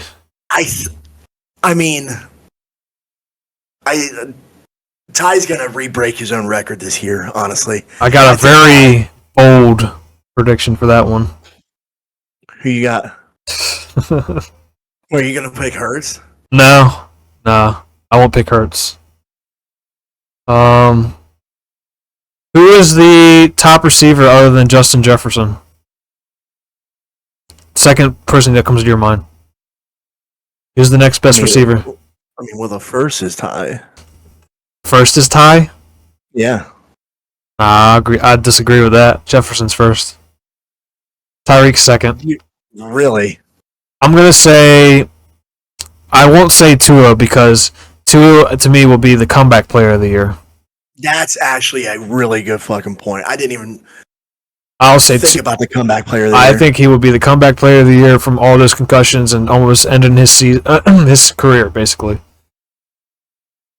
That's a good one. Offensive player of the year, I'm willing to give it to the other one I was thinking. See, okay, let me hear yours. Because I have mine. For offensive? Yeah. All right, let me hear yours first then. Because I'm still thinking. Wait, I said Ty, right? Yeah. It's... You're gonna hate mine. No, you're gonna hate mine. That was up in the air with me. Yeah. Maybe Jamar Chase is the other one I have. Yeah, I was gonna say Jamar Chase. Jamar Chase or Joe Burrow as offensive player of the year because he won't get MVP. Yeah. Because Patrick Mahomes will. Was what I was going to say. Or you can still say Derrick Henry. Yeah, that's true. Derrick Henry's still the king of running. Now, they already gave Hamlin comeback player of the year. Who? Damar Hamlin? No. That's comeback player of the year is Tua, hands down. I will agree with that. I honestly back from 2 concussions and dude almost legit was in the state to where can you even play football anymore? Well, yeah. So I'm gonna say I really honestly hope who Damar was too, but yeah, but you know what the media's talking about. What are they talking about right now? They're talking about Tua. Nobody cares about Tua being concussed. Yeah. I'm gonna say that. I do hope Tua stays healthy because I actually want to see him play a full season. So makes Tua. So you can see, is he the real deal? If he stays healthy, you're gonna find out if he's really good or not. That's all. He's got the pieces. Absolutely. So it's either just a matter of, is he gonna stay healthy? Okay. Side note, real quick before we go into it some more, have you seen Tua turning heel? No. He's got the Samoan. Oh yes. Samoan tat. Yes. Yep. He basically told Ryan Clark to fuck off in an interview. I love it. Listen. I love it. He's on a mission, man. He's got to prove himself again. He's taking jiu-jitsu. That's a little odd, but jiu-jitsu for an NFL player, yeah. It's to help him. Is he trying to be better? No, he's trying to be like Antonio Brown and kick somebody in the face for him down the field. You do not get that out of your mouth. Don't compare to Antonio Brown. So here's we got to do the old players. Who's your favorite all-time? Like, one of your old-time favorite players back in the day that you probably didn't get to watch, but you just know you have a passion for, or you like from your team, or just a player in general. There's a couple. First one that comes to your mind. First one is Jason Taylor. It's a good one. And then Zach Thomas. Another good one. Choked up when he finally got his Hall of Fame. Way long overdue, by the way. Last year? For Zach Thomas. This year. This past year, I mean? Yeah. And then the last one, I love saying the name, O.J. McDuffie. He was a wide receiver. So that's my three favorite. Who do you think my number one is? Your number one, Mike Vick. No, I'm kidding. I'm gonna be so disappointed if you don't know. Reggie White. Damn right. White. Fucking Reggie White, dude. One of the best fucking D-line of all time. Can you argue that? Can you say he's the best D-line of all time? Or I know. I mean, there's no comparison. The dude, and he was fucking like so fucking humble, dude. He was like so Christian. He was like really Christian. Did you ever see the American Story about him and Jerome Brown? No. Oh my god, you have to see it. It's two of them in the same story because they were Jerome Brown, another fucking beast, right? They were best friends. Reggie White passes away from his weird incident of him not being able to breathe in the middle of the night, and then he passes out and he's dead. They're supposed to make an announcement at the vet the next day. Jerome Brown has to tell the whole stadium, my best friend just died, and it's Reggie White. The fucking stadium goes fucking silent. Oh Everyone's, my god! They're I've seen this. Everyone's bawling. Like it's like they say it's the saddest day at Vet Stadium ever. He has to tell because they don't know where he is. The media hasn't told him yet. You know, this is back in the 80s, I think. So this isn't like social media where everything's instant. You know. Yeah. So, oh my god, dude, you have to watch it. It's so sad. It's so sad. But it's such a goddamn good story. Reggie White did a lot for the community. He was Christian. He was all about humble and peace and God. Like, dude, like, you know, he wasn't trying to be a badass, hard ass or anything. Yeah. And then his best friend, who's also a good player that plays with him, has to tell thousands of fans, like, where's Reggie White? And he's like, I'm sorry, I have to tell you this, but my best friend died. And it's Reggie White. And I'm like, sucks. Yeah, dude. It's got to be Reggie White, Randall Cunningham. Not QB Eagles in the Tecmo Super Bowl world. The Fog Bowl game. The fog, Randall Cunningham couldn't see the field, so he just chucked the ball in the air. He had his own show, too, if you didn't know that. I did not know that. He used to have his own TV show. Also, with the Cunninghams? Something like that. It was a real thing, though. He had a real show. That's crazy. Because he has an American Story on NFL Network, too. I'm going to have to go back with where like it all started. Probably, I don't know much about, but Steve Van Burn, first like player to be on the best Eagles team back in the day when they beat Vince Lombardi. I think it's just part of that history piece where it's like you started the Hall of Fame legacy for the Eagles, basically, kind of deal. So Steve Van Burn, Randall Cunningham, and Reggie White for me. I think Mercury Morris is up there as well for me. Mercury and Zonga. Not even a player for me. John Madden. John Madden. Announcer, coach. Absolutely. One of the best voices in sports, in my opinion. Now, you got to put me in the end zone. And the team that scores the more points are going to win the game. That was an awful John Madden impression, by the way. Yeah, I think those are mine. Those are mine for the Eagles. But I'm telling you, dude, that story. Me and my family watched it. Me and my family watched it together, and like we were all balling. It was on NFL Network. The American. You remember they started the American. What was it called? they were doing for a bunch of players and coaches. American Life Story or American Football Story. It was that. It was one of those. It was an old one, like when they first started doing it. Do you have any strange facts you want to put out there that they might not know? Strange football facts? Like the one I found out this morning? Oh, yeah. Throw yours out there. The biggest NFL player to this day is 480 pounds that got drafted. That's a big boy. Now he weighs 380 pounds. I guess he had to cut some dough down. Here's an actually interesting one. Okay. I guess it's not strange, but people probably know about it. The Detroit Lions have had 2 separate stretches of 30 years without a playoff win. Ouch. That's brutal. 12 teams have never won a Super Bowl in the NFL. Okay. That is almost a third of the NFL. Can you name them? Yep. Without looking. I gotta look. Dick, I saw you. I gotta look. I said no. Okay, you look. I'll try and name them.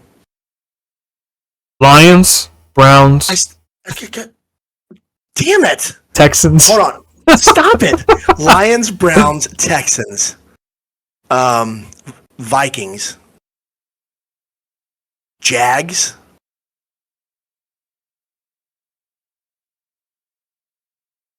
Fuck me. I got another one. Oh, this is harder than it looks. Titans. Wait, that's right. They went there when they were Houston. They went to one with Steve McNair. That was the Isaac Bruce game. They didn't win though. They missed it just by this close. By that much. Cincinnati. How did I forget the Bengals? I gotta actually look at the teams, like division by division. The Chicago Bears have also never had a 4,000-yard passing quarterback before. No quarterback ever for the Chicago Bears has ever passed for 4,000 yards. One time, an NFL commissioner died during a game in the stands. That's bonkers. While broadcasting. The New York Jets, God, I love stats like these, have never beaten the Philadelphia Eagles. I like that stat.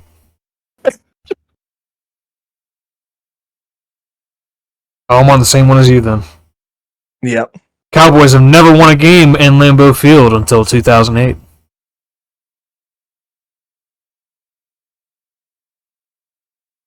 Walter Payton, this is really weird. I didn't know this. Walter Payton only won one single rushing title in his career. That's actually really interesting. I thought he had a lot more than that. That's what I thought. Did you know there's 32 teams in the NFL? Nope. A kicker once won MVP.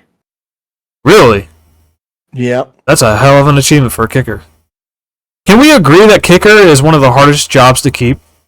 Bro, if I was any position, I would be a kicker. But do you agree that it's one of the hardest positions to keep consistently every year? Yeah. There are 200 games in an NFL season during 17 weeks. 200 games that you watch, basically, or try to. That's crazy. From 1960 to 1969, the NFL had a third-place game. You know what the average person on the NFL makes a year? Average. The average person makes $2 million a year. Just sitting the damn bench. Mm-hmm. That's crazy. The Washington Commanders haven't shut another team out since 1991. The longest time to get season tickets is the Green Bay Packers. Over 100,000 people are still on the waiting list till this day What? to get season tickets. The first player to catch an NFL pass from Brett Favre was Brett Favre. I didn't know that. It costs around $7 million for a company to advertise on the Super Bowl. $7 million for maybe a 10 to 20 second commercial or advertisement. That's crazy. Go Birds! Go Birds. See, there it is. $7 million. So I guess we can roll back on. I want to get your thoughts on Defensive Rookie of the Year and Offensive Rookie of the Year. Offensive Rookie of the Year is not going to be a quarterback. I do not have a quarterback winning it. I have a running back. I do too. Preferably in the NFC South. on Atlanta. Falcons. Robinson, You got baby. the same one? Robinson, baby. That's fucking wild. I think he's going to be a beast.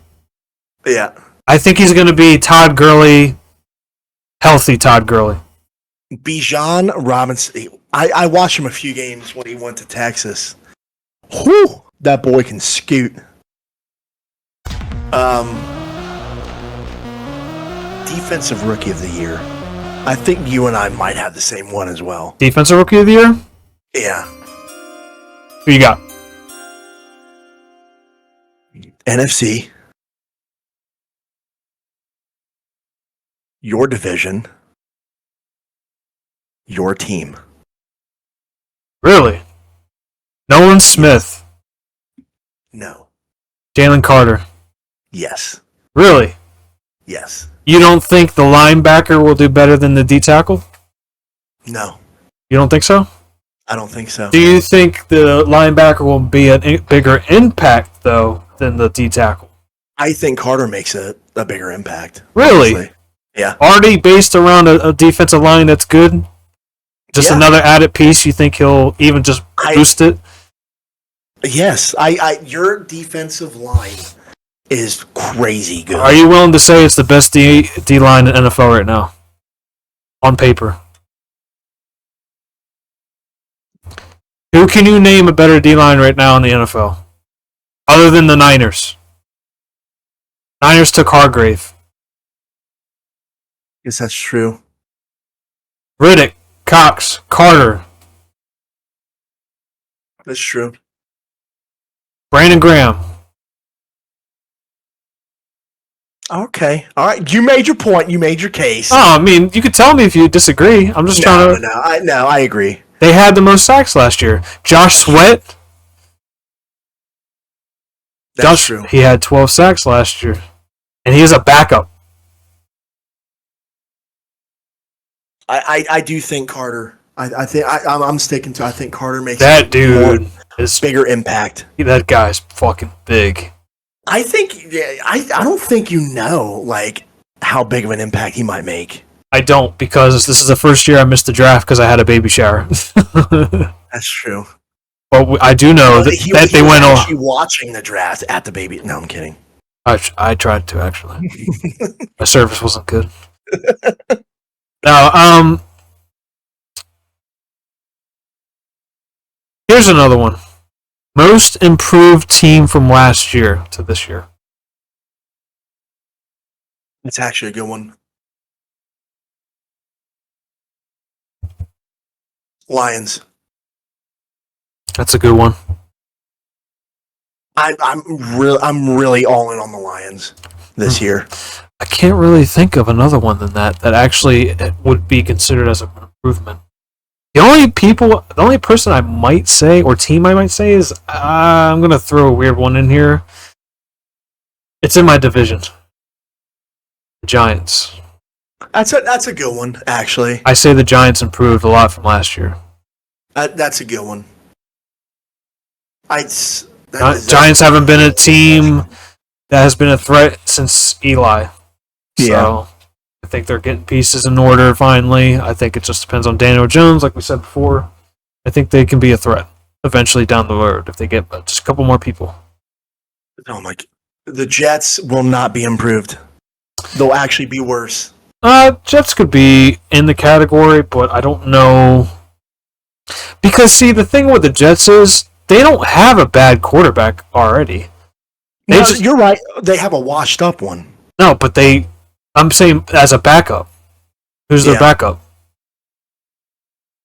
That is true. You know who their backup is, right? You know who their third string is, too. Actually. He just got drafted 2 years ago. He's the backup now. Zach Wilson, yeah. Yeah, I mean, he didn't play bad. He's just on a shitty team. Come on now. You didn't think Zach Wilson played bad? No, I mean, like, for what he had. Like, oh, yeah. He played good for what he had, but he's on a crappy team. It's like, the O-line's still an issue, I guess. Yeah. But I think Aaron Rodgers is going to be a big improvement, but I mean, he's also getting older. He's not Tom Brady. He's not going to be like Brett Favre. He's not going to be like Tom Brady when they got older either. Mind you, Brett Favre when he got older still wasn't that great. He was all right. He was better than what they had, but I mean, he wasn't like, oh my god, amazing either. He was better. But I feel like they're impatient. I feel like they're just being impatient. They want now. They want something now, so that they were like, we need Rodgers. That's the Jets fan base. Exactly. And honestly, if I'm being honest, Rodgers probably should have stayed inside the dark retreat. I think Rodgers should have retired. He should have. My opinion. He should have. I think the last one. Oh, we covered offensive rookie of the year, correct? Yep, we covered because we even added comeback player of the year. Yeah. Rookie of the year. Rookie of the year? Yeah. Just like rookie by itself? Is that an actual Just word? by itself. Yeah.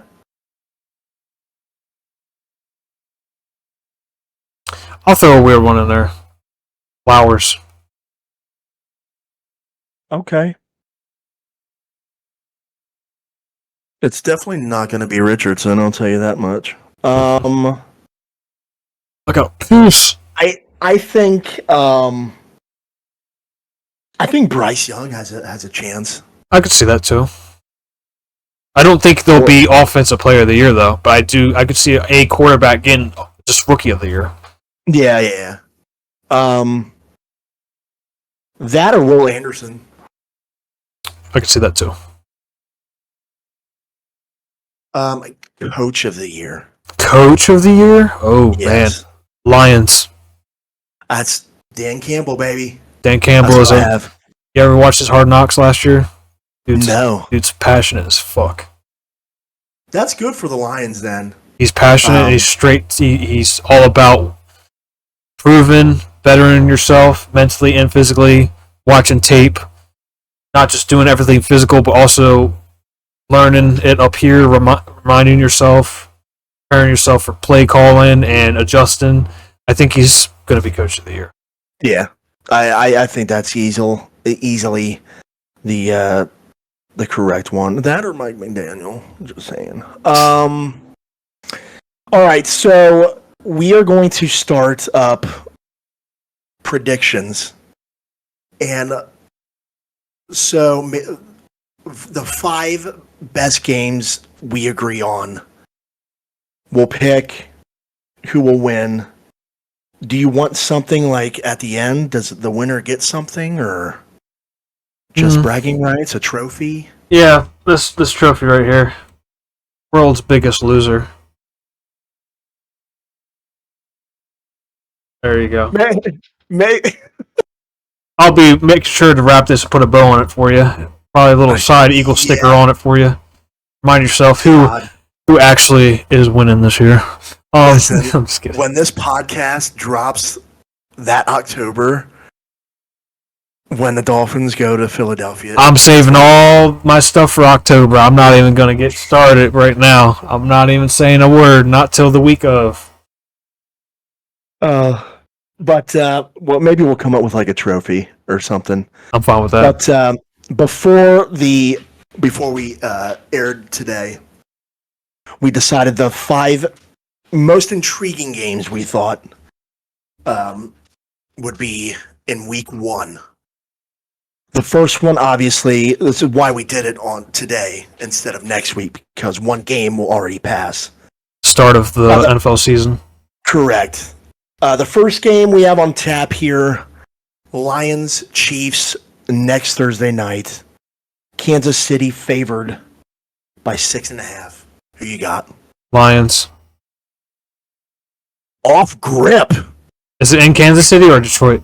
It's in Kansas City. Then I changed my mind. I think Lions will have a good battle, though. I think they will show that they have improved from last year and make it a actually close game. But Kansas City. I agree. I'll take the Chiefs on that one. If it was in Detroit, I would just throw a wild card in there and be like, upset alert, week 1. Week 1? Okay. But now Chiefs. Chiefs. That sounds like, yeah, I'll go Chiefs with that one. It's the next one. Eagles, Patriots. Eagles. Patriots. No, I'm kidding. Eagles. That's fine. Go ahead. No, Eagles, I think they win this game by more than 10. Yeah, honestly. I don't think this will be a close game. I think this will be a wake-up call to tell them, let them know that Jalen still means business. Dolphins. So we got both Eagles. Dolphins, Chargers. Dolphins, Chargers. Dolphins. LA. It's at LA. Dolphins. I think Tua's going to ball out, and he's going to show the media like I'm healthy and ready. Oh my god! You don't know how hyped that just made me. For real though, I do. Justin Herbert is a good quarterback. I just think he is overhyped. Correct. He's a really good quarterback, but I don't know. It's just weird that they're making comparisons when Tua hasn't had a full season. I'm going Dolphins, just because Vic Fangio coming in, defensive mind. Yep. Phillips jacked up this offseason. Bradley Chubb. Just that defense, man. Is Khalil Mack healthy? I don't know. Who's he on now? Chargers, right? Still? Yeah. I haven't heard about him since the Bears. Right. I'm still going Dolphins. I think it will be close, actually. Who did we got? Who did we say? Oh, Bills, Jets. Next Monday night. Jets. You're going with the Jets? Yep, sure am. It's at the Jets? Jets. Jets. Jets. Nothing would make me more happy if the Jets lost 17 games. Jets gets Jets. I think the Bills take it. I think it's a blowout. I think Rodgers has 3 picks. You wish. No, I'm kidding. I do think he'll have an interception, though. Jared Allen will also have an interception. Did you say Jared Allen? Jared Allen? Shit. I've been up since 5. Shut up. You tried. I knew what you meant. Next.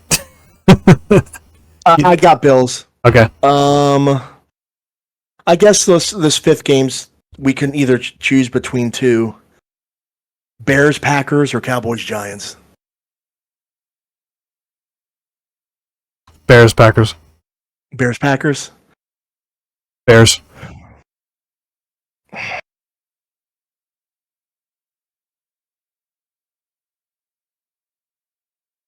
think it'll be close, though. I think it'll be a good game. I think it will be. I think Justin Fields and Jordan Love will play both good, but I think the Bears win. They're favored by 1. Who? Bears? Bears, yeah. Is it at Chicago? It's at Chicago. Yeah. Definitely Bears. If it's at Green Bay, I'd say Green Bay, but no. Yeah. Whoever's got home field advantage. Yeah. Those people are old school, man. The home field advantage still That's takes so true. The home field advantage in that division still takes effect, I feel. Yeah. So, I'll take Bears as well. Okay. I think this might be a last minute touchdown, maybe within like 45 seconds left. Field goal. That's out. Yeah, field goal. Field goal or a turnover will happen. Yep. So okay, we'll get ready to wrap this up. One more little topic. What is your bold prediction? Bold prediction. You have a bold prediction for the NFL. It could be anything. Bold prediction. It could be 1, 2, or 3. I only have one.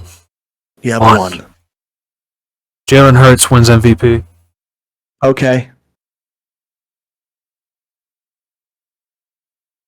I was contemplating. Jalen Hurts takes it from Patrick Mahomes just one time. Mahomes took the ring from him, but Hurts takes the MVP from him. I like that. Bold prediction. He just got that big contract. He's the face of the franchise right now, so I know you don't understand that because you're still trying to figure out the Tua situation. So I'll just. I can't wait till October.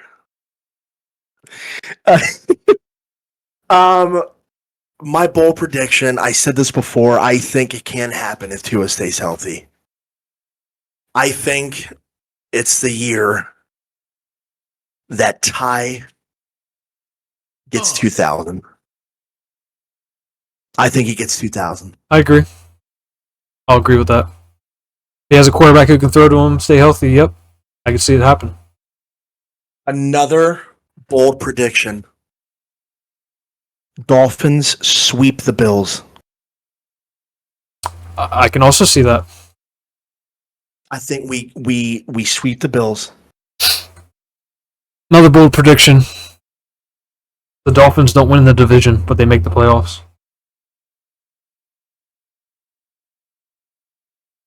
I have my bold prediction. The Cowboys win the division, and the Eagles do not make the playoffs. No, I'm kidding. No, I'm sticking to that 2,000. I think Ty will get it. I do think Miami will sweep Buffalo. The Jets will not win 8 games.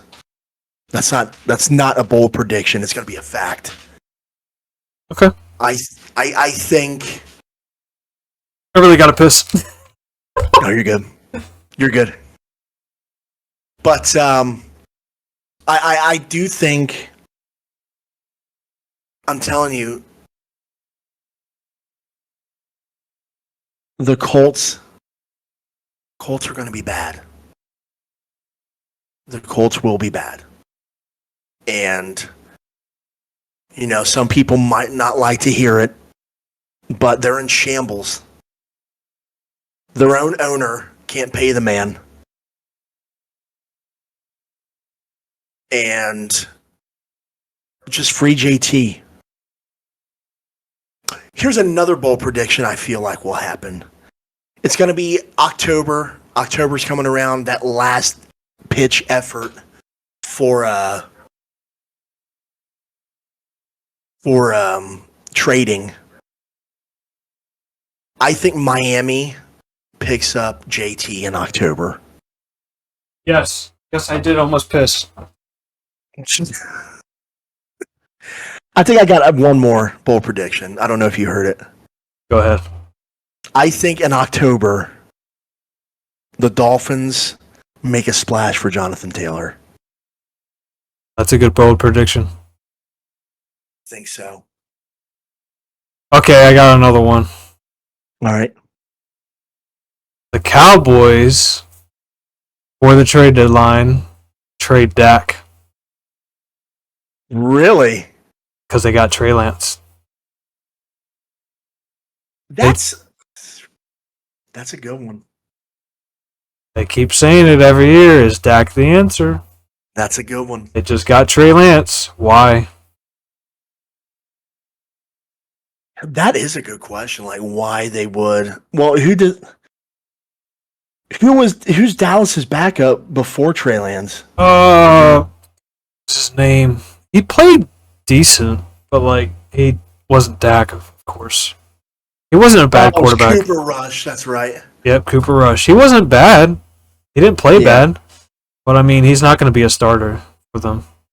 Cooper Rush, that's right. Yeah, I don't know, man. I feel like they want, because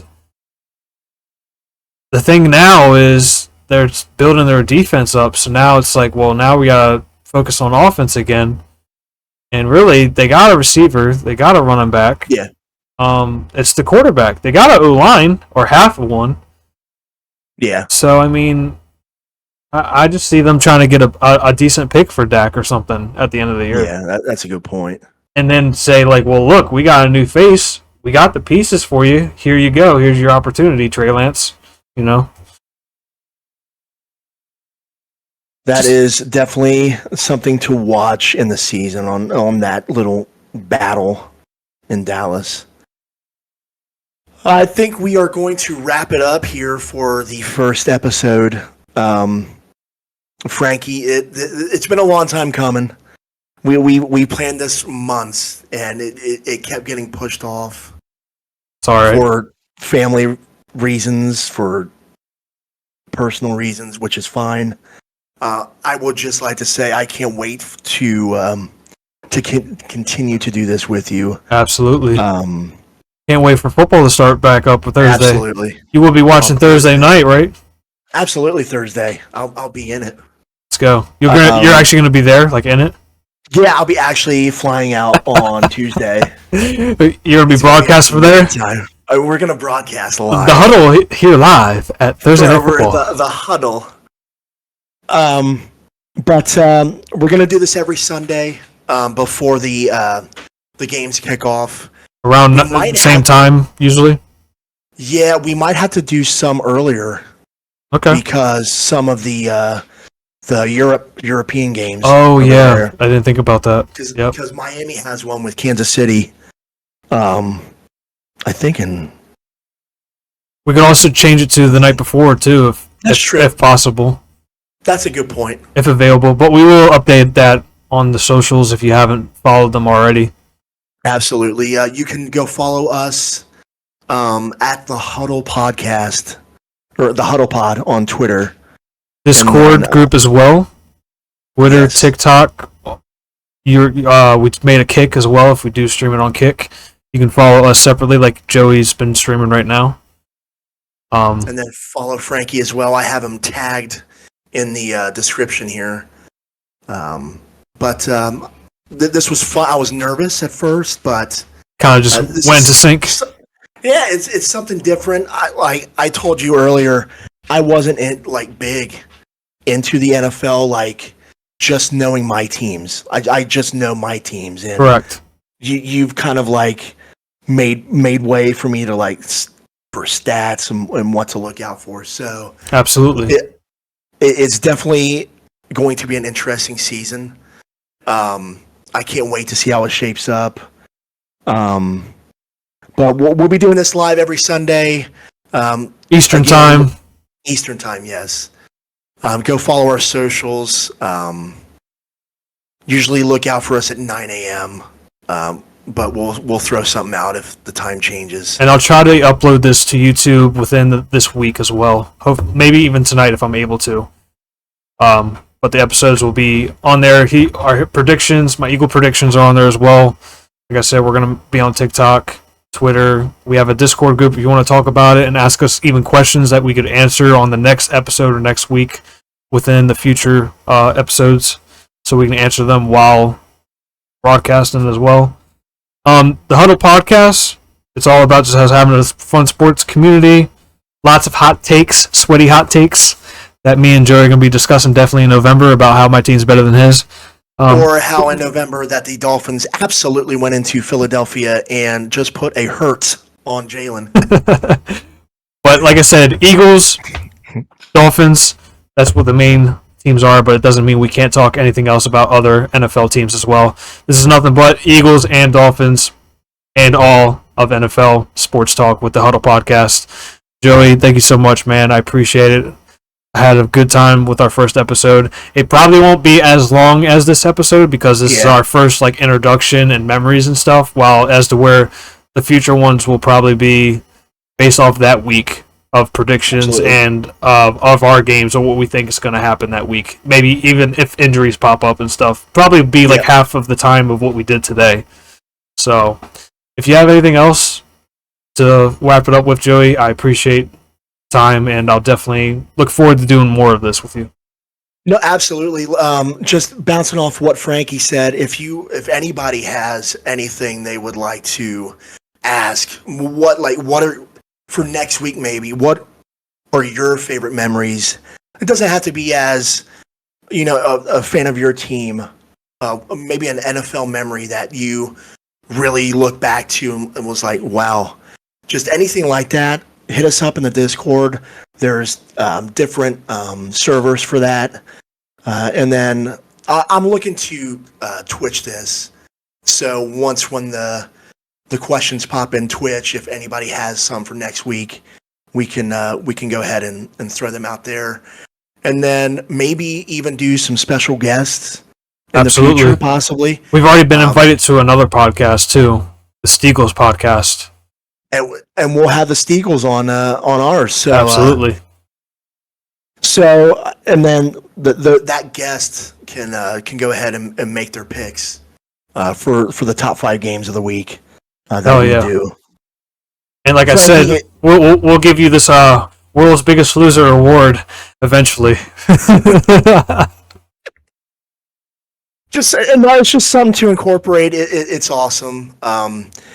This has been a great first episode, and I can't wait till next week when it's finally football. Crunch time. We finally get NFL football back. And maybe I'll show you like what I already have made or something ready for my game that I watch. I'll just show you like, hey, here's the dip I was talking about, or like, hey, here's what I'm drinking or I'm preparing. Or shit, I might fucking paint my whole body for all I fucking know. I don't know. I do crazy shit.